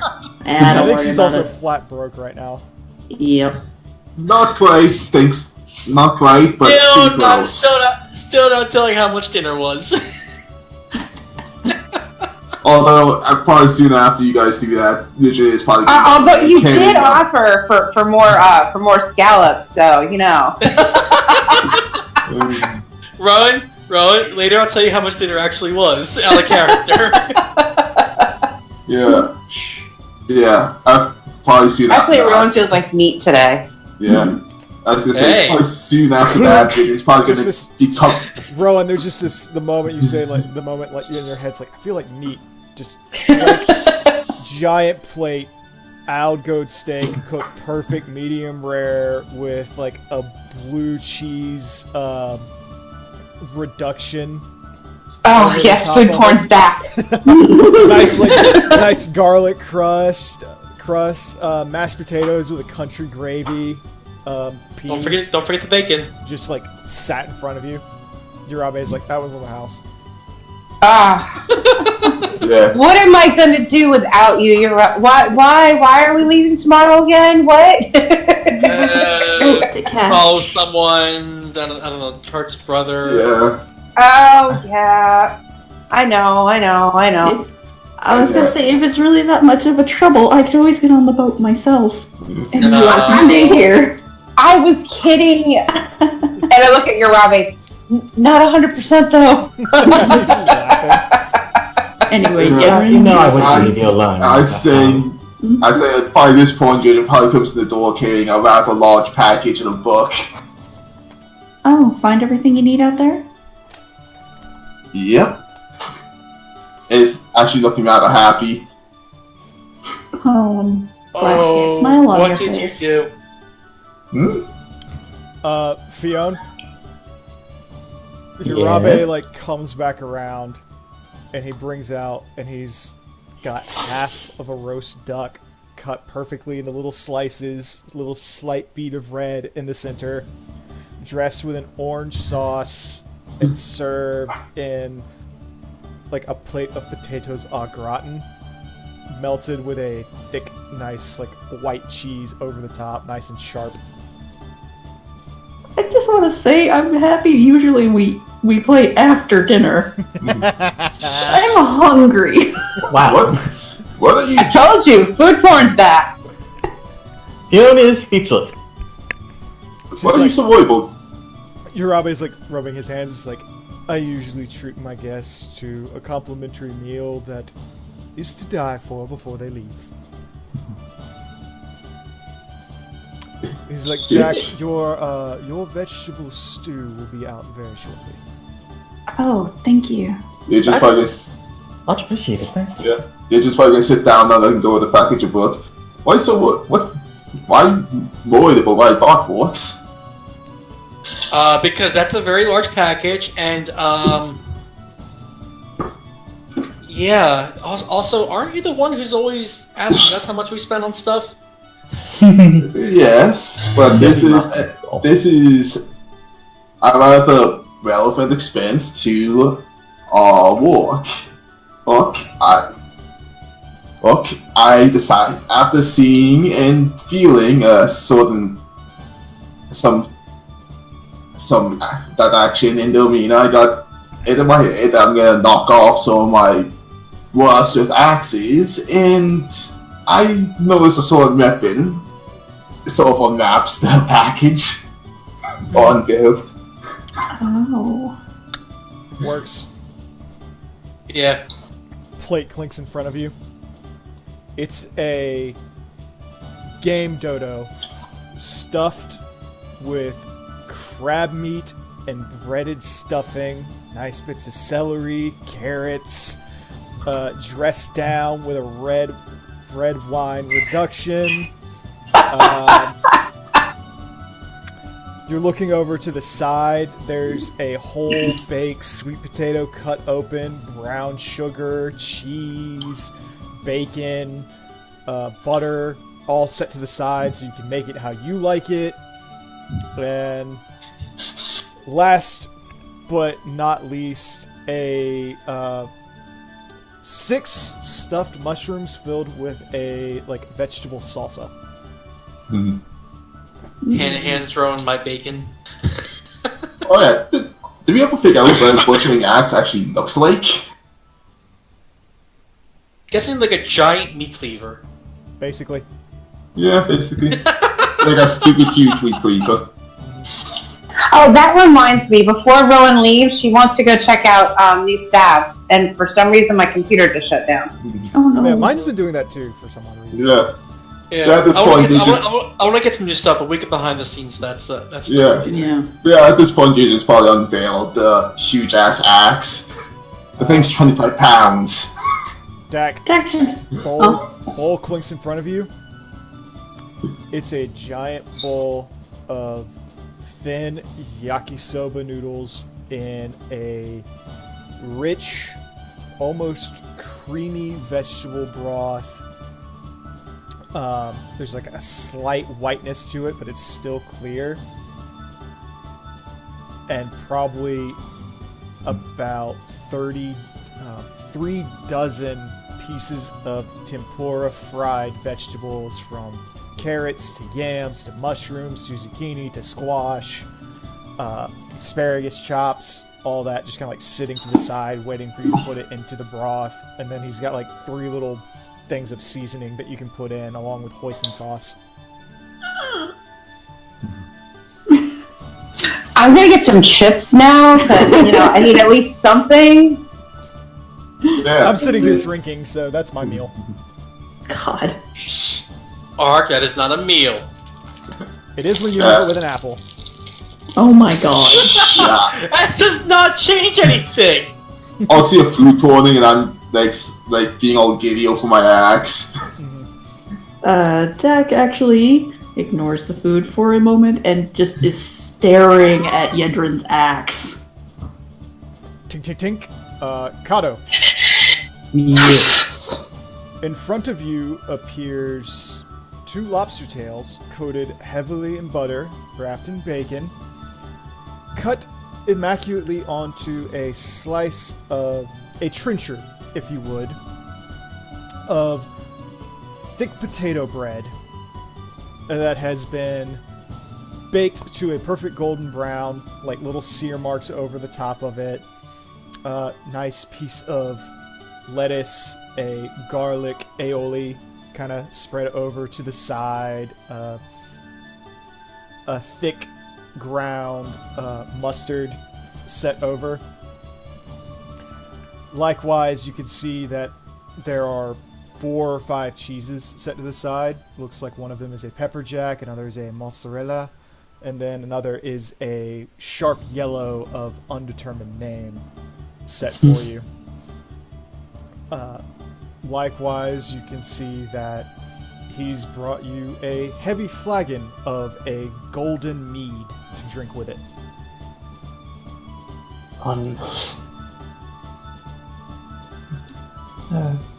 Now I need to go get something to eat, damn it. Lastly, Yedrin. And this might be slightly offensive, but he doesn't care, because he's an Ara as well. He walks over to you, and he sets down a 12-inch alligator tail that has been pan-seared and fried, cooked down a little bit, dressed with a cream sauce, butter. Off to the side, you have a normal baked potato, and sitting over into the front of it, a number of shrimp and pieces of corn and little andouille sausage in a low country boil, just waiting for you, just sitting in the broth, waiting for you to scoop out and put over to the side with the alligator tail. Yijin, was holding the axe up and he looks at it and the food, but reluctantly sheaths it and then goes to eat because food's a bit more important than the new axe. Just barely. I know, I'm just knocking stuff out. Sorry. He just looks over at you all. He's please enjoy. and have a wonderful and safe trip. I look forward to your next visit. If there's anything else you need from me, just think it.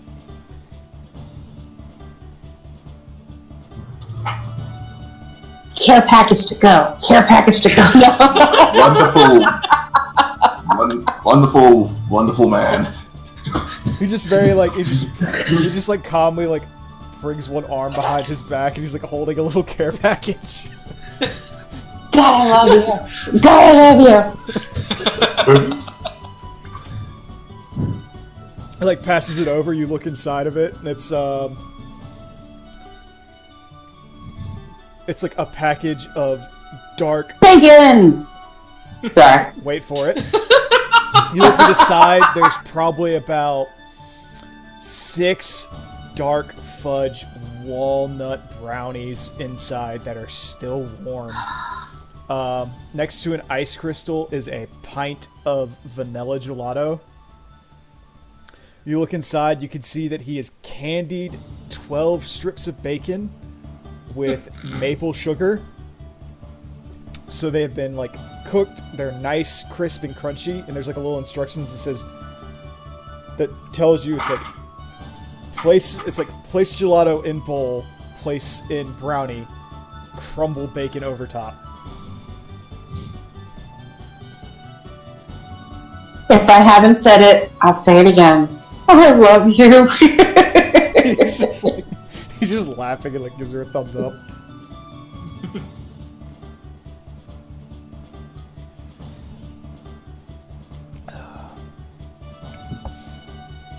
At that point, he like wants you all to do your thing. Okay, so what is the plan for the rest of the day? And is there another event? Today, I don't think so. Not today. Tomorrow's the cooking contest. Says volleying. Remind me what tomorrow is? What event tomorrow is, rather? The gourmet, the cooking contest. Isn't that what Dak just won? That's technically... Rowan... I don't... Like, straight up out of character, don't worry about it. We did the rolls for it already. We're basically... Oh, but now you have to role play it out, okay. No, we're not even gonna role play it out. It's just... Tomorrow is that, but we're just gonna jump to the next day. Hi, After that I'm event. back. Sorry. So we're skipping ahead? Soonish. Okay. Ron was asking what tomorrow was. Yeah.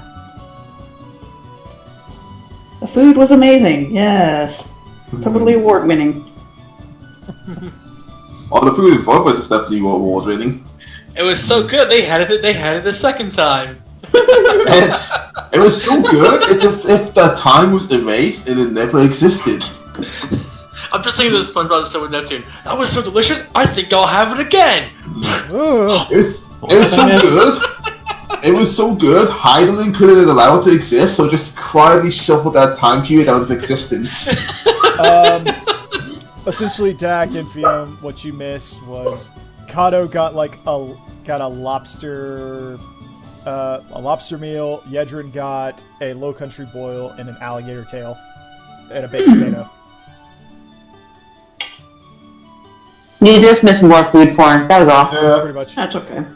Also, you did not be able to lovely hold the axe for a while longer because they got food to eat. And then Jirabe gave Rowan a care package of gelato and brownies and candied bacon. Nice. I do have to remember to say goodbye to Adol before we go. Oh yeah, how did that city council thing go? Oh, we'll have the bridge in about a month. Unfortunately, we kind of have to... Would that be ass kissing, or are we telling other people to kiss his ass? Porque no dos. Advertising campaign in return for favors for expedition. Gotcha.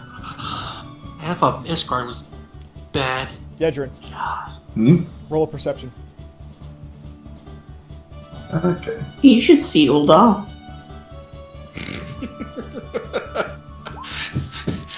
Yedrin, you mean the crumbling mass that was Ulda? Yedrin, you, Rowan, Works, and Fiona don't notice it, but Dak and Kato clearly see one of the ninjas drop a line and steal one of your shrimp.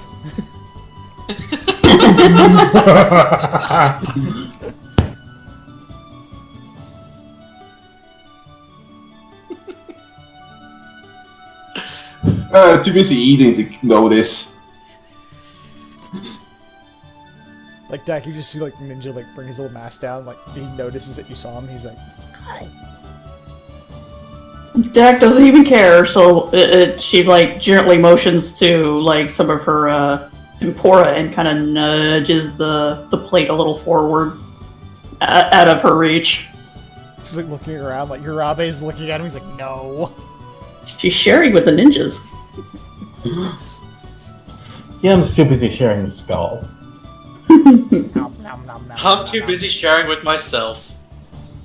Is Skull even summoned? You shared your bacon with me, so we're sharing, and I'm going to share some of my steak with you.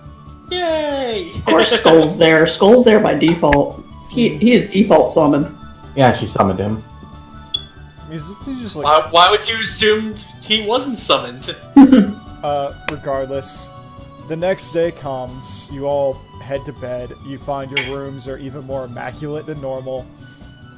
Nice warm baths with, water sprites to bathe you, take care of you. Each of you gets like a heated robe to sleep in for the evening. Complete with Urabe like actually makes the rounds and personally leaves like this black crystal in your room that absorbs all outside sound. So perfect sleep. No light, no sound in your room aside from what you want, like any white noise or fans going. Your sheets are nice and warm, the rooms are cool.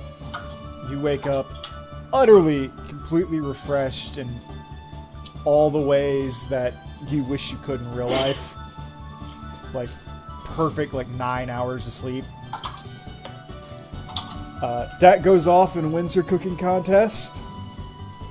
And at that point, you have an hour before your ship departs. What do you do? Young goes to buy some scrolls. Scrolls? Yeah, scrolls. Okay, what scrolls are you trying to buy? Let's see, resist energy, reduce person, enlarge person. Can't think of anything else off the top of my head. I'm assuming you have a price list on that?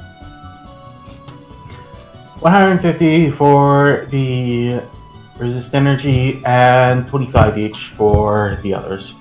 I'll be right back. So, 150 guild and 250 for the other two? Is that what I heard? No, 25? Okay. Scrolls are cheap. So about like Damn. 200 each? Okay. Rowan wants a new staff. Do you have any pricing? What sort of staff? I currently have a quarter staff. Do you just want a new quarter staff or do you want a magic staff? What a magic staff. What spell do you want on it?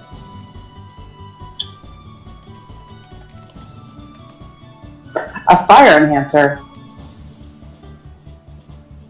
I don't know. Well, Do you have a link to show me what I can look at? I can give you a Staff of Fire, which would have charges. One would let you cast Burning Hands, one would let you cast Fireball, and another one lets you cast Wall of Fire.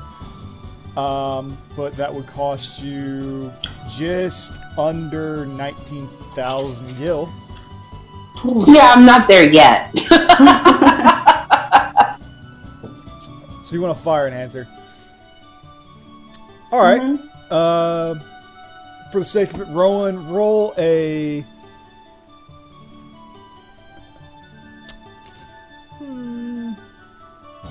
What's... Roll a Perception. I'll give you the time to look around your immediate area to find a magic shop and see if any of them sell it. Okay, dog, I need to get to my keyboard. There are no chips on my pants, stop it.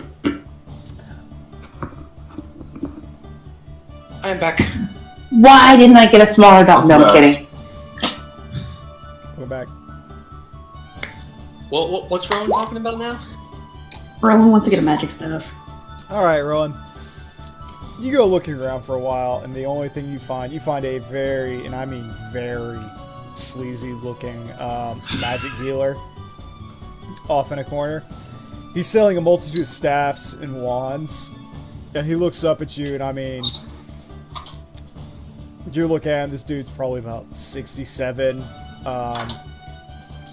very slowly balding, has a big, thick, bushy white beard, shifty, beady little eyes. He's frail and very thin looking, and as you approach, he's like giving you the side eye for a moment, and he goes, "Oh, what do you want, miss?"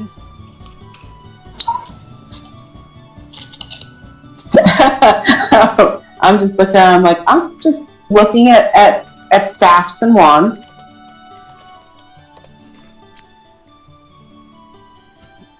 He kind of like looks at you for a second, and he goes,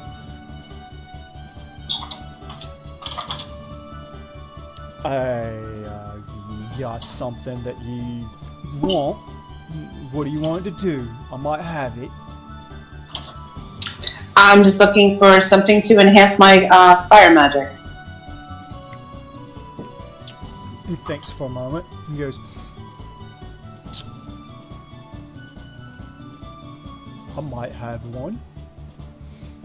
He kind of very slowly like pulls down this rod, and as he pulls it down, it's a decently long staff. It's not as big as your quarterstaff, but it's still about 4 feet long. Tip of it has like a nice, perfectly like crystalline red crystal at the top of it. And he goes, "This puppy's been known to enhance them burning doohickeys." Them burning doohickeys. Forgive me, I'm hungover. Good job, Rowan. I'm gonna run. Yeah, I have like no. I haven't had an actual filter in real life for last week, so I apologize. Ketterish. I'm gonna cast a spellcraft on it just to see exactly what it does. Okay. Nice. It does exactly what it said it would. What he said it would do. It enhances fire magic. It'll add a +1 to hit and a +1 to damage any fire spell you cast.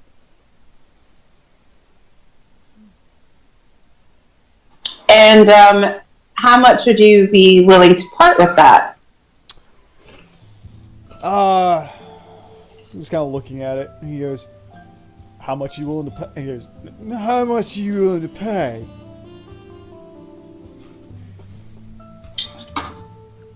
Well, at least give me a jumping off point to haggle with you.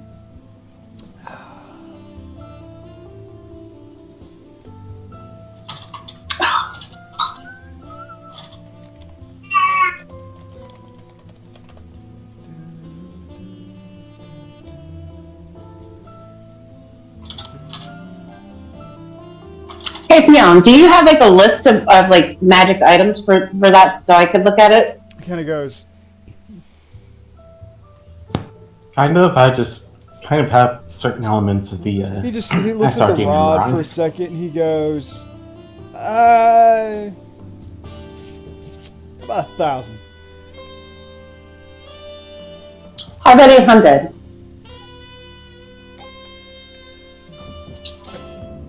Roll diplomacy. Ah, shit. I have no diplomacy. Tart! Where are you? I didn't go with you.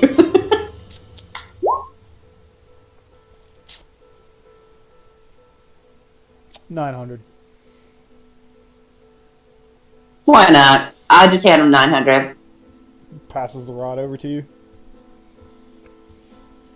A pleasure doing business with you. And you as well. You have a wonderful day. And then I'm going to head back to the group with my new staff. As you walk away, like pulls out a bottle of liquor and just casually sits back down. Oh yeah, I'm probably gonna say I bought it yesterday when I was getting the axe, but I just got 5 GP just a gear maintenance kit. Alrighty. You walk back to the group with your new staff in tow. Everyone's just kind of like standing around with each other at this point. Anybody else need to do anything? I need to go. We're gonna get. I mean, if we're doing all that now, I might as well get some bracers that'll enhance some of the damage I can do.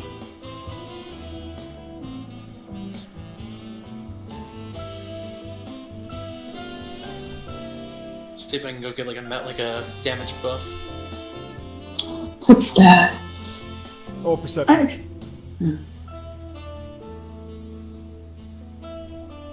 Computer turned off. I was upstairs. No, like not turned off, but like went into sleep mode. Yeah, I know exactly what you're talking about.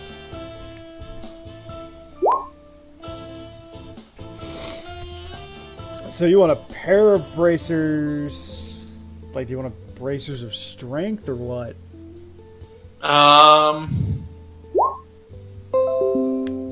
Yeah, strength would help with.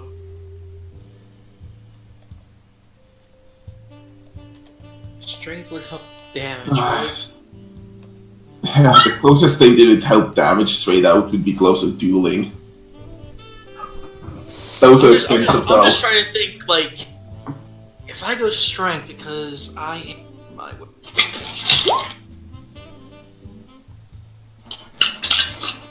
Gloves of dueling would give your weapon training bonus a +2. I mean, I would need a +2 strength just to go out and get another point Mhm. of modifier. Let me see. Or have 6. And maybe do more damage to, which is good and all, but Oh, I know what Fiona needs to do. She needs to get her one free gelato. Dak, well, Works is trying to figure that out. You said you want to go talk to Adol? Yeah, I wanted to talk to Adol. Also, I'm going to buy the things I just mentioned to you. Okay, you go ahead and buy those. All right. Roll perception to try to find Adol. Okay, one moment. I need to adjust my gear. You said perception? Yep. Fiona, I'll ask you, what do you think? Or I'll do this in chat. You find Adol, like, sitting down. He's actually sitting down at this point with Cottontail, who's kind of talking to him at the moment from afar. As you kind of approach, you see that she's more or less asking him if he would come visit her in her homeland, so that she could show him more of the area and let him get a feel of what her culture is like. And he's very embarrassed with that request, but he's acquiescing. Hi, Dee. Dak, hi. And Hey. Cottontail kind of like wiggles her nose a little bit and bows her head. She bows her head back at Cottontail. Oh, we were actually going to leave soon, so I was keeping my promise. And kind of walks over and like picks you up into a hug. Squirms a little bit before hugging him. Like, take care, please. I will. I wanted to give you something. It's not the same thing as before. It's not. You just kind of nodding a little bit. Kind of reaches into her bag and pulls out a link pearl. Takes it and just holds on to it and nods again. So if you need to talk to me, just Pockets it. He's like, I'll keep that in mind. It's just okay. be safe.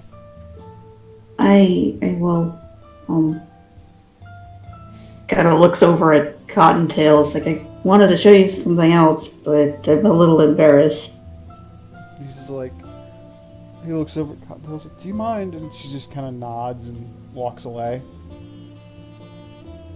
Sorry, I could see you guys were having a nice conversation. He kind of blushes a little. I think she's reading a bit too much into the respect I have for her. I'll, probably to tell her if you were uncomfortable at all. Much Just like you, I shakes her head a have little problems bit. with that. I know. And kisses your forehead. Blushes. I need you to put me down if I'm going to show you this. He puts you down. Okay. She kind of like puts her hands up. Take my hands, okay? Takes your hands. Now close your eyes and keep them closed. Okay, Dak. He closes his eyes. She uses her hat to alter herself into a Makote and kisses his forehead before putting her forehead to his and purring. He like opens his eyes and he's like, there's this moment of just like, he's just looking at you. He has no idea what to say, and he like very slowly like goes of your hands. She just kind of pulls her hand back after he lets go and just kind of blushes a little bit. He like looks down and looks up, and he's like, does that make you happy?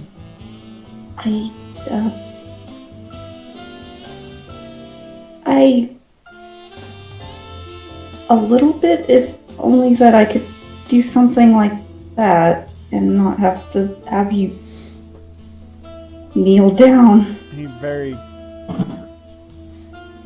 quietly just kind of leans in and picks a very, very soft kiss on your lips, and he's like, I will love you no matter how you look.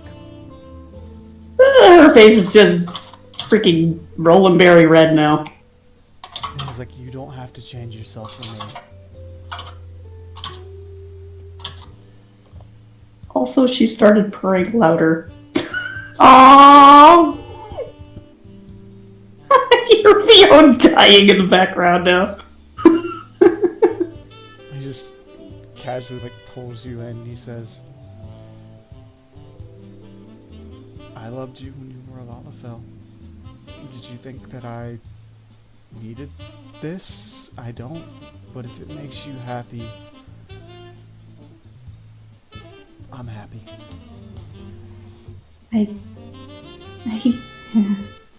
This is kind of like stuttering a little bit. Her brain's still on that kiss, by the by. He kind of strokes your back, and then he pulls back a little bit, and he says, now go find our stupid brother, and let's go attend the wedding. Okay. She starts to pull back a little bit, but then she goes in for a quick kiss on him before like covering her face. Down.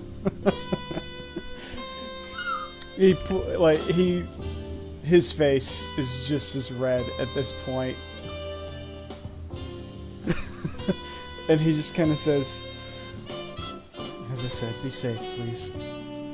I will, I promise.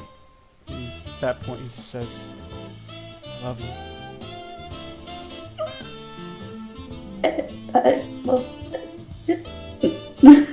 She's stuttering. I love you too. Then she just kind of pops back into being a Lalafell. He laughs. And just to prove a point, he kisses you while you're a Lalafell too.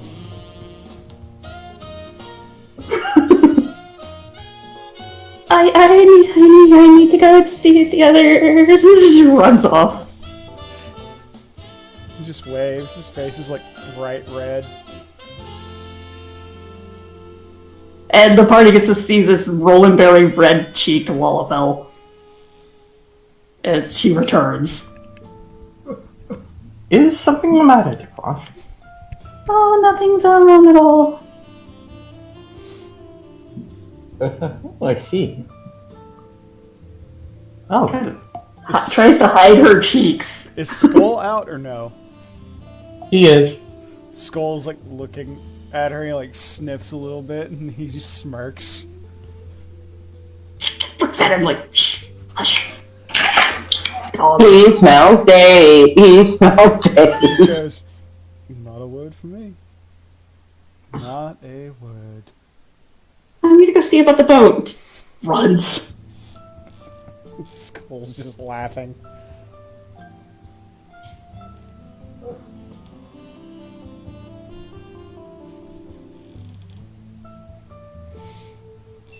Skull dear, will you be alright on the boat, or shall I see you on the other side? That's up to you. From what I understand, it's a bit of a ride. Indeed, but I was worried because you didn't want to be on the boat last time, is all. Skull looks down. He's like, I was worried I couldn't protect you as well as Agitar could. Oh, don't be silly, dear. I'm definitely worried I can't protect you as well as not Krampf. If it comes to that, I can still summon them separately. Just kind of nods a little bit. And he just starts walking toward the boat and gazes upward a little bit and then back to Fionn. He says, dear, I treasure every moment that we can spend together. I do. But I worry that the people who want to hurt you and the things that will come against, I won't be able to do anything with. I want to be out and I want to be with you as much as I can. But I need you to be safe more than anything else.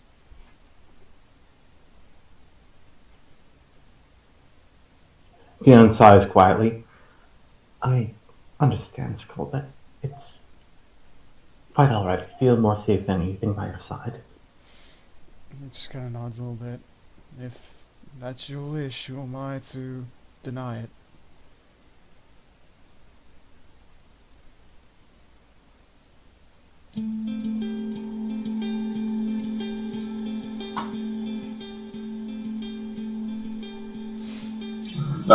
All I can imagine is like Adrian Moore and Morgs all just like in the background watching other people's romance. Just popcorn. Big void sit hand just grabs Yedrin by the ass. It's like, booty call. Fuck! Just dragged into the void. Oh my god. That would be hilarious. Especially would be survivable. Probably not. Just don't look into the void, honey. Don't look into the void. Stay away from the light. At this point, you all come down to the ship, and the captain is already talking to Dak, and he's like laughing his ass off at her. He's like, Dak, you look like you've just swallowed a whole batch of rolling berries and painted your face with it. Holy shit, it's been what? And he like starts counting, it's been 8 years and you still haven't gotten over that? I don't know what. She's just obviously flustered and frustrated and. Question is, I guess this is a question. Is Todd talking to Kote? No. No, she popped back into Lullafell. No, is she talking to one? Not is she one? No, it's a Midlander with black hair, bright blue eyes. Okay. My first reaction is then Phil cancelled. My first thought is, brother. Film. Dakwa, could you introduce us to this man? It's Santiago. Santiago. He was one of he worked Jam worked for him at one point. It's alright, dear. That's all I need to know. Sorry. Nice to meet you, Captain Santiago.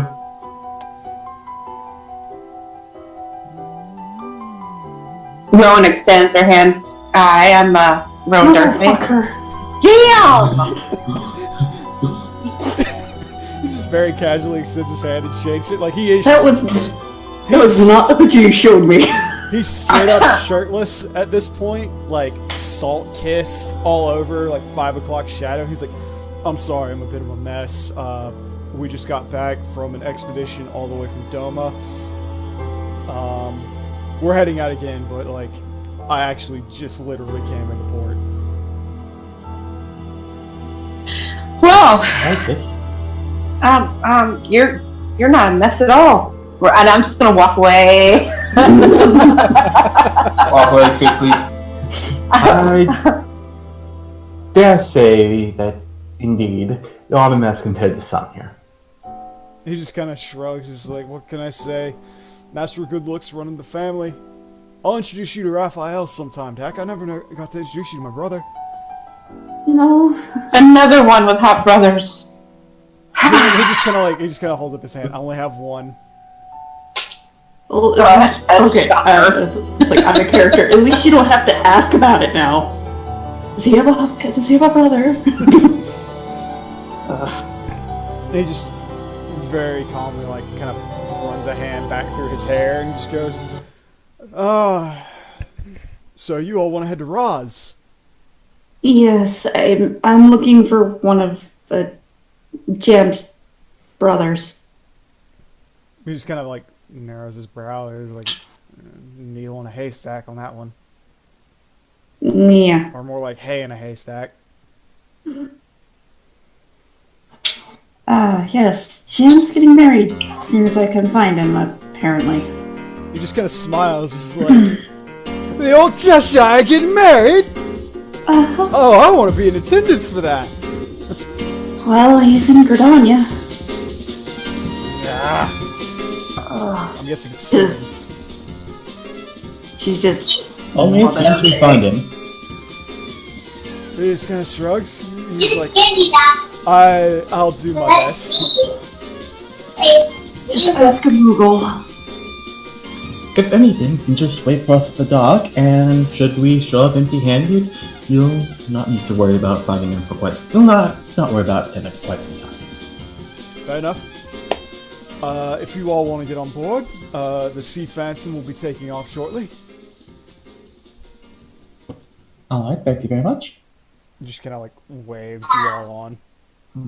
I don't have to do the thing again, do I? No. Not worried about it this time. Rowan stops, turns around, cocks her eyebrow. The thing? He stops likewise. Dak just reaches a hand up and taps her forehead. Very well then. You get on the ship and you see Yeah. you see a very rough looking crew is on board. Most of them are kind of smiling as you all wave, and then kind of like wave to you. And one of them points down. It's like, your rooms are all below deck. Back row to the left. Kim does politely and goes downstairs. One of them stops. Is like, Miss, you bringing a doggy on board? I love doggies. Oh my god, he's gonna get bit. Be careful, this one can be temperamental. Oh, he looks like a right proper wolf.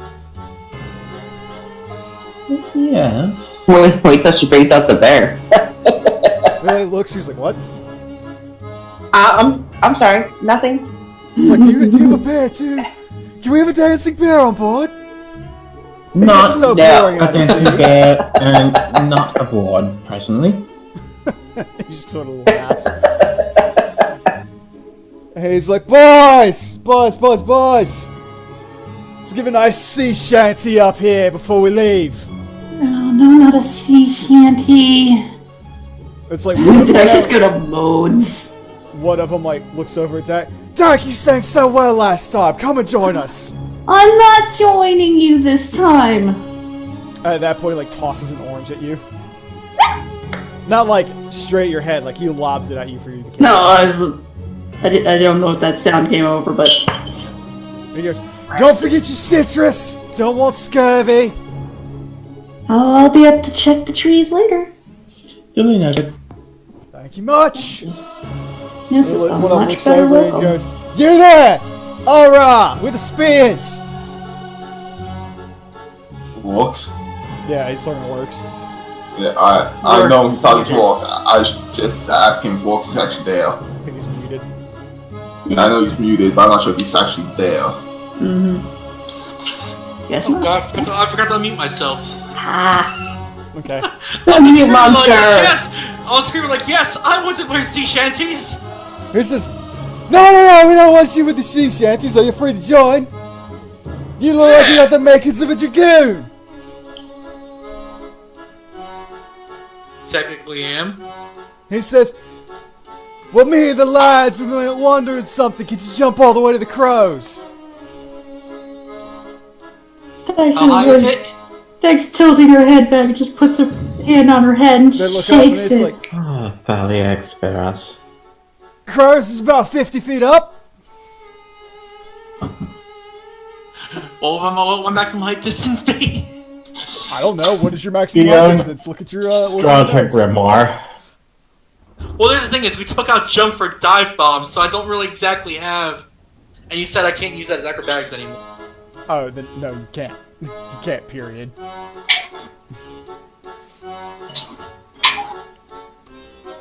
Did Bahamut give him lead feet? Bahamut took his jump from him. Oh, I was gonna ask, did there was a side effect from breaking his legs and his back? So what are you saying to these guys, Works? I kind of forgot I couldn't actually... It's like I forgot for a second I couldn't actually jump up there. I mean, play it out. Well, I mean, normally I would, but, I mean... You know... Just don't do anything stupid. Just, hey. It's like, you know, coming down hardwood, I mean, you know, I don't want to take a chance of cracking legs. I mean, You're not going to crack your legs on a normal acrobatics check to jump. You're only going to go up like 10 feet max. Yeah, but you also don't want to make an ass out of yourself by only jumping up 10 feet when you say you're a dragoon, so... Well, no, I mean, it makes sense. He forgot, so he's like, oh, yeah, no, I can do it. It's like, jump. Shit, forgot. I'm just remembering that scene from just, El Dorado. Stars, non-position. Not No, today. not today. Yeah, no, play it out. I mean, I could try an acrobatics and just go for it. Go Sure, for go it. for it. Go for it. And worst comes to worst, I think I might be nice to you. Not a horrible roll. Works, you like crouch down, you're like, okay, I got this. I got this. Whew. You go up 8 feet. And like the people are like looking at you, they're like, huh? Then like, Well, almost, like a little golf clap goes out. Do forgive him. He's injured his legs recently. I was roll gonna ball. say, guys, yes, because I was gonna mention, did your back not heal right from that one time? Without saying what time. He did break his knees at one point. Both of them. Yeah. I don't assist. I don't assist. Yeah, they listen that's to you, what they're it like, was. oh, we're sorry, we're sorry. No, we heard tales of some injured dragoons being real good. Yeah. They're like, come on, boys. Just like, thinking to myself, it's okay. I was a boss when I broke my knee. It was a primal. Yeah, It was the boss of bosses. Get her, you got jumping. It's okay, I only fell from 1,000 feet. What did you say, Theo? Fion leans over to Works and whispers, get a ring of jumping. This is that point. Dark. Like Santiago like comes on board, like he's wearing like he just put on like a big red captain's coat. You see, there's like 7 firearms on the inside of his coat. And he goes, "All right, lads and lasses, It's time for the moment you've all been waiting for. Briggs, raise the anchor! Trim the sails, boys! It's time for us to take our time out on the sea. Deck of below decks. Cargo's in the hold. Beyond goes downstairs.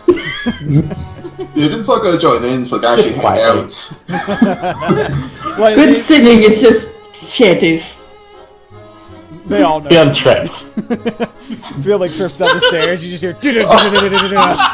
What is that? Like 3 natural ones? Session 4? Few trips down the stairs and ends up landing on deck and taking her down with her. Okay. Like I said, 3 or 4 natural ones this session so far? Fiona? Unless you're not in combat. Fiona, you trip Yes. down the stairs and you take 2 points of damage falling down like the 7 steps down to the next floor. But you hit Dak and slam her into a wall. She takes 4 points of damage. Oh my goodness! I'm so sorry. Okay. Ow. That's okay. Nothing an app won't fix. I'll let you split that so it heals both of you.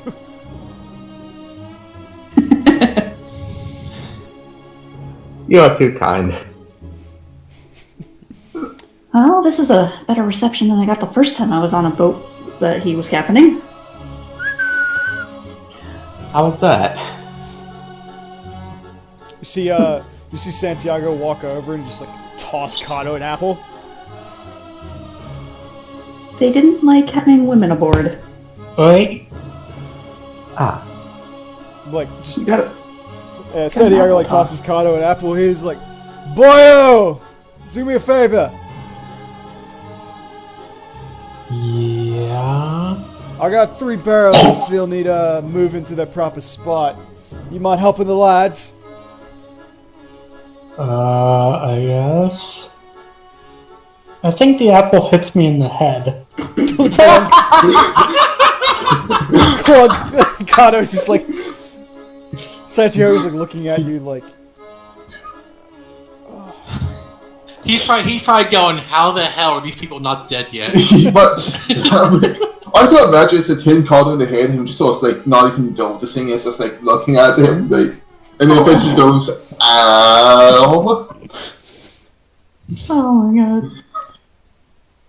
So at this point he points the barrels at you. He's like, they're full of water. Would you mind moving them down to the brig for us?" I can.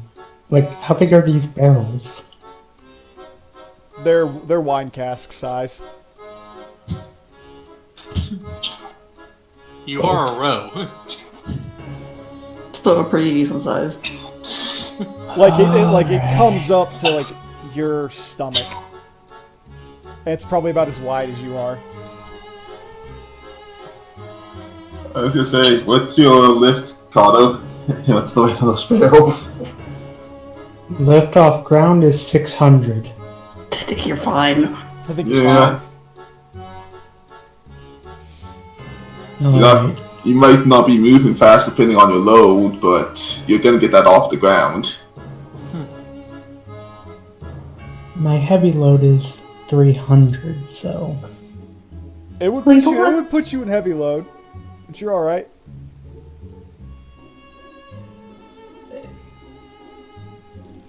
So he's working on that. Yeah, like you and 4 of the row are just like moving the barrels. At that point, he hits up to the point where he's up on the wheel, and you all take off.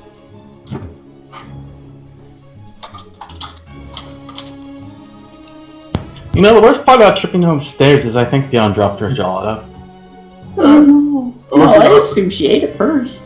I was gonna assume that's got off the assumption that Ro's the big strong one. Alright. You guys take off across the sea. 2 weeks of nothing. 2 weeks of nothing. The sea doesn't get choppy at all. The weather doesn't turn sour. You're not attacked by anything. The one thing that does happen is one night you're all sitting around, you're like having dinner, and it's very bland by comparison. It's like pieces of salt cod with baked beans. And Santiago's sitting around. He looks over you all and he goes, "So, Ducky, I heard mighty many tale about you and yours over in Opernaeus." Yes, we went to a few of the festivities. That's all. Went to a few festivities, he says. The entire crew starts busting out laughing. She's blushing. Oh, the Agents of Mayhem are quite famous now. Kind of sinks in her seat a little bit. Indeed, it's quite amazing how quickly we rose to fame overnight. Well, you took 8 of the 10? Is that really what we're calling ourselves? Yes. It We was couldn't do anything better.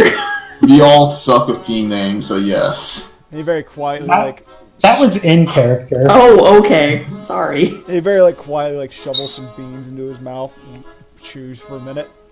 Swallows, wipes his lips clean. He goes,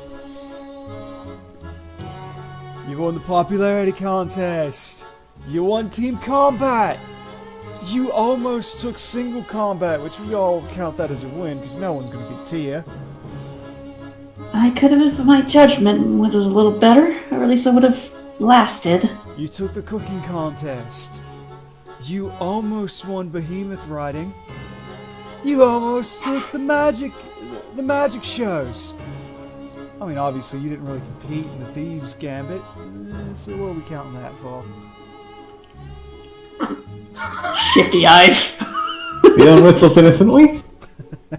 He just starts laughing a little bit and takes another bite of the salt cod and looks over you all and goes, "I'm honored to have you on my ship. You're perfectly honest, Dak, we missed you. You were a brute last time that you were on, and to be fair, you helped us avoid a mutiny." So, he just claps his hands and goes, "So how about I share you all a tale to make the skin on the back of your neck rise up?" I didn't really do much, honestly. Yes. She also mutters to Kato, "Couldn't think of anything better than what Han gave us for the name." Oh.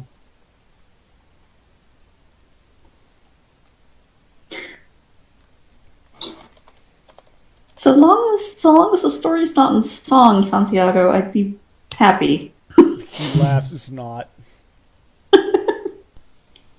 Not that I don't love your voice, but My name is... I've had enough singing. Oi, you Quintus.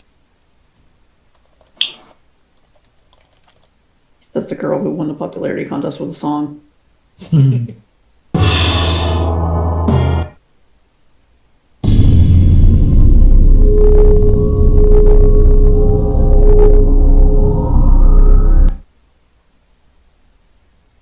So, very well. I'll tell you about something I saw out in the seas over many years. I've only seen him 3 times. But it's nothing I look forward to seeing ever again. Actually, can I ask you a question? Is it the giant Leviathan thing? That's what I was going to ask. What is he, Rowan? I was going to ask, when we were on a boat last time, we saw what we believed to be Leviathan. Have you seen him as of late? No. Can't say I have. I haven't been sailing around Limsa. Oh, that's right. You were in Doma. But my story does deal with Sahangin. Ian leans forward interestedly. So does Dak. It gets I'm just leaning back against Works and listening. So, how many of you have ever met Sahangin before? Dak raises her hand. Yeah, shakes her head. Nope. Kind of shrugs. He's not really Yeah, interested in much, is that one? He sleeps a lot. Not particularly. I'm just trying to think. I think I can safely say the agent probably met them. At least so. He just nods. But you all know that there are multiple types of Sahangan.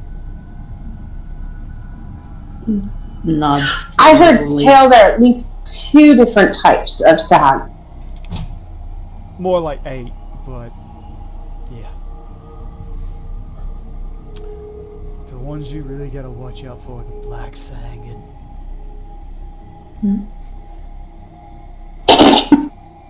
We were sailing over towards Doma, between Raz at Hand, a bit lower than normal. Just kinda. Excuse me while I go look at the land areas real quick. Closer toward Masaki we wish. We hit a patch of ocean. Couldn't really describe very well. Water had turned an inky black. So dark you couldn't even see past the surface.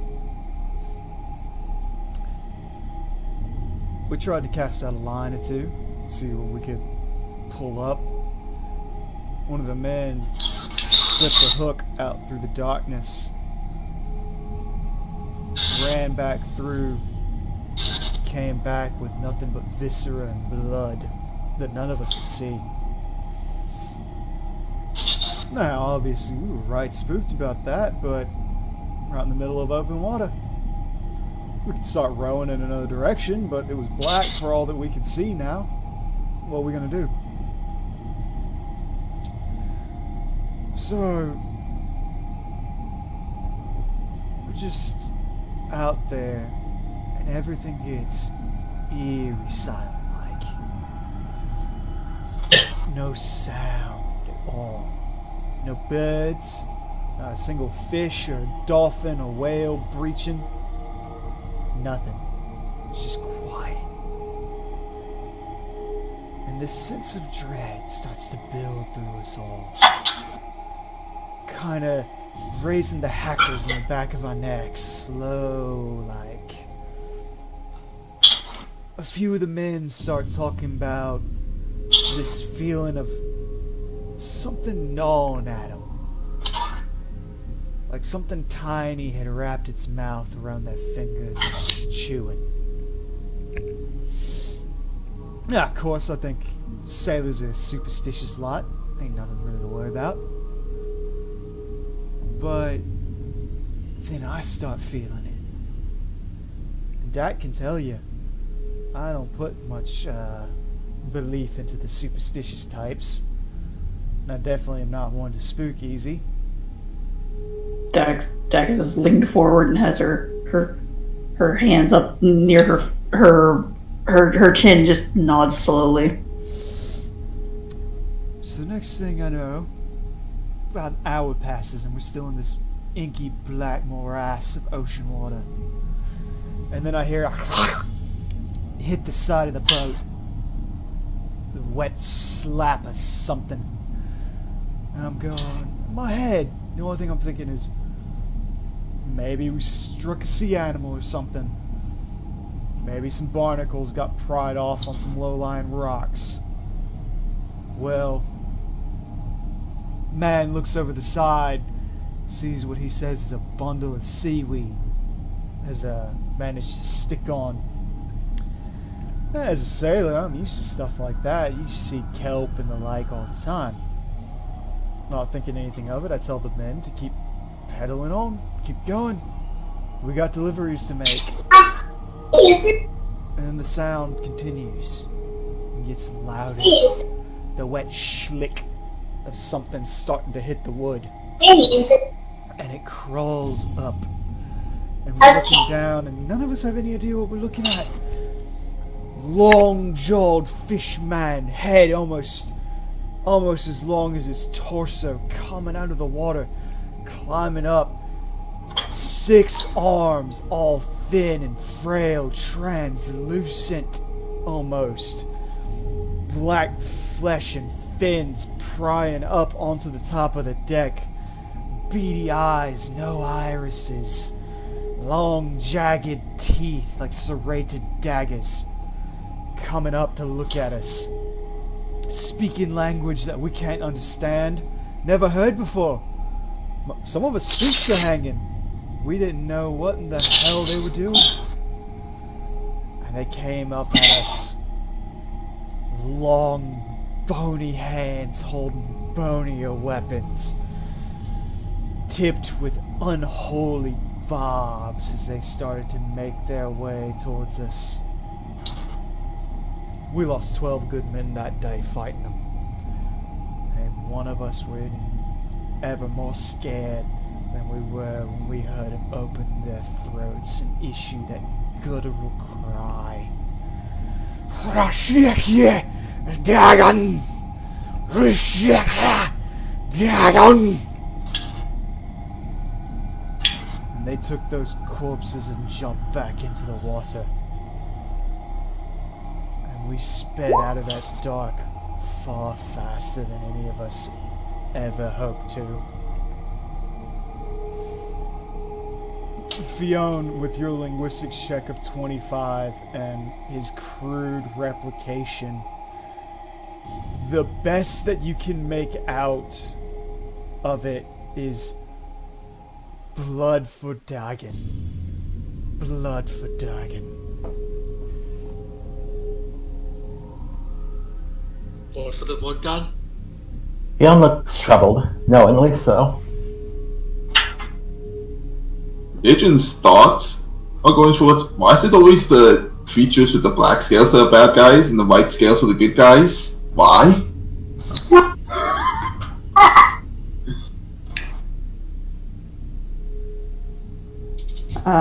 Dax like pulled her knees up and she's just kind of like rocking a little bit. Oh, it's the signs of the Wonder Woman and Batman. and Oh, until she leaves the scene. I am so sorry. Cat just drew all the symbols from the Justice League. Okay. Turning out her chin, repeating herself. Blood for Dagon. Sorry, Cat.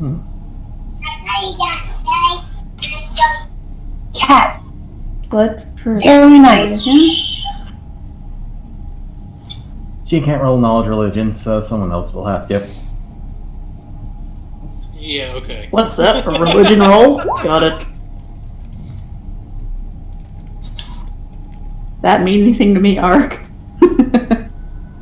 No. Okay. I have nothing. I don't know what that might be. We talked to a few people in Doma about it. Said we had run into a particular tribe of Sahangin that live deep, deep below the sea. We're talking far below what even normal Sahangin would go. So deep no light touches them anymore.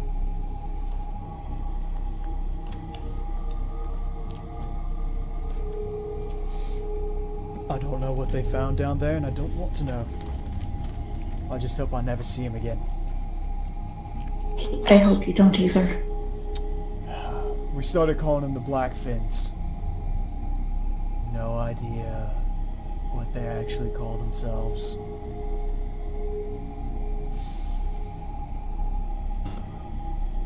I've never met a Sahagin before, but these deep ones seem like those. I think I'm gonna want to meet a Sahagin after hearing that. We've run into Sahagin before, and they're nice enough, provided you meet the right ones. You know, the undrowned, if you would. We'd never run into anything like that. the best you can really hope for when dealing with Sahagin is you find ones that aren't religious, or you find ones that follow Aegean.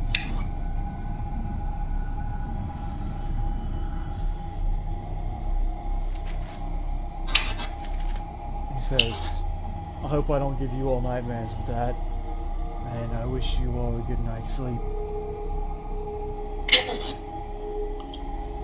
Good night, and do not worry about us. Yeah, no nightmares. Just thinking to myself, it's like I think I'd rather take that than Anima again.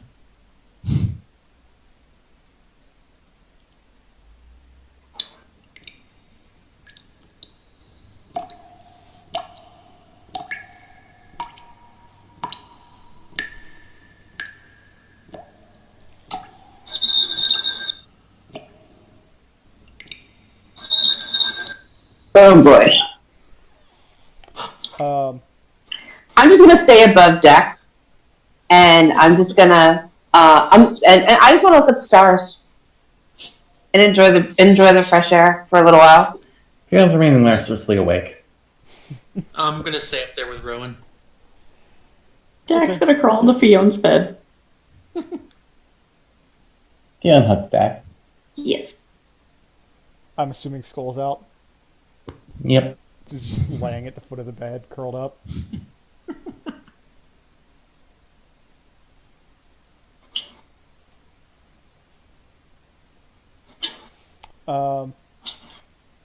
You all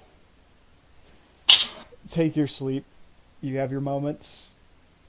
And next thing you know, you arrive at Razat Han.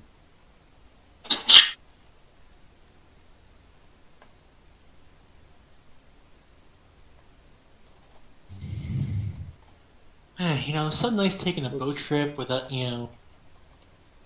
giant, water dragons or, Taking down ships. Yeah. it was nice doing something normal for a change. I mean, I've noticed it around you guys, but you guys have an exciting life, don't you? Why do you think we got called the Agents of Mayhem? And is that not why you became an adventurer, for the money and the excitement, or is it just the money? If she wants to do it for the money, she'd become a merchant. As you all get off the ship and start walking into Razat Han, you're immediately greeted with an overwhelming warmth to the area that is made all the worse from the desert climate meeting the coastal line. So it is both incredibly humid and very, very hot. Fion so it's New Jersey. Wear old on hot weather wear before using the boat. It's almost immediately unbearably sticky as you come But in. she still remains glamored. Yeah. Yeah.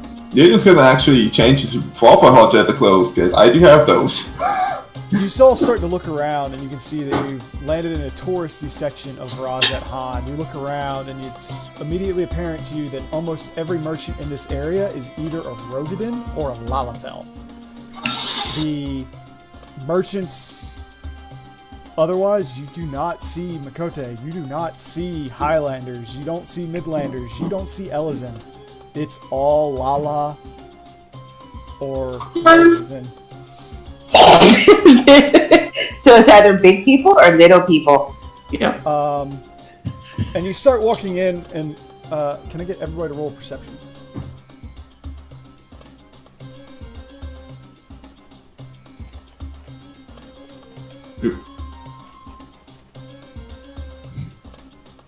Out of character. I want 50, I want 500. Tough guys, I want 500. Little guys make tough guys look bigger. I want the range like this. Tough, small, tough, tough, small, small, tough, small, tough. Sir, I think you go mad with power. Exactly, you try going mad without power, no one listens to you. So, Yezrin, Rowan, Works, and Dak. Fion, you're distracted by some of the merchants and all this.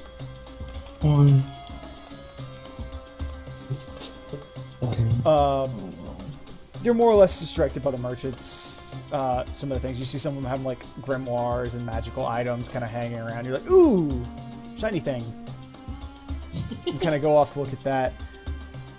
Yedrin, Rowan, Dak, and Works.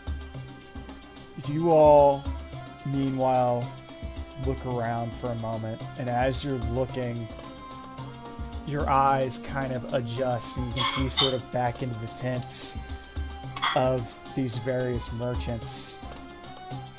And you look in, and that's when you start to see... You don't see Highlanders or Midlanders or Elizin, but you see Makote, and they're in cages, and they're shackled. Many of them wearing collars, many of them looking defeated and looking outwards, out into the sun, ears drooped back, just kind of silently awaiting their fate. But additionally, as you look around, none of the merchants are smiling. Their expressions are dour, paranoid.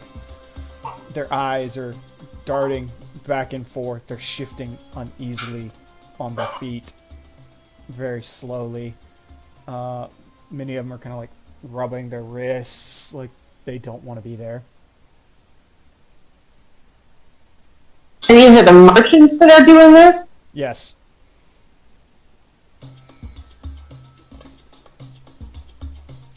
Dak's gonna stare in horror at the Makote in the cages. Rowan's gonna get pissed and her hands are gonna start to smoke. At that point, like, 4 men who were dressed in what looked to be like bronze blade attire, like, walk over and they like start tapping you on your shoulder. Miss. Their fingers are gonna burn if they're tapping me. I mean, it's got to go through a full thing of armor, so. Well, they're gonna get hot. Yeah, they're like, miss. It's like I just turn around and my eyes are, my eyes are kind of turning red. It's like, yes. It's like, we understand how you might feel, miss, but please be aware that said mercantile is legal at Razat Han. Likewise, we do not appreciate aggression within the marketplaces. Would you mind? Well, tap me one more time, you'll lose the finger. And I haven't burned anybody yet. They're not merchandise, they're spoken. We apologize, ma'am, but we're all a bit on edge right now.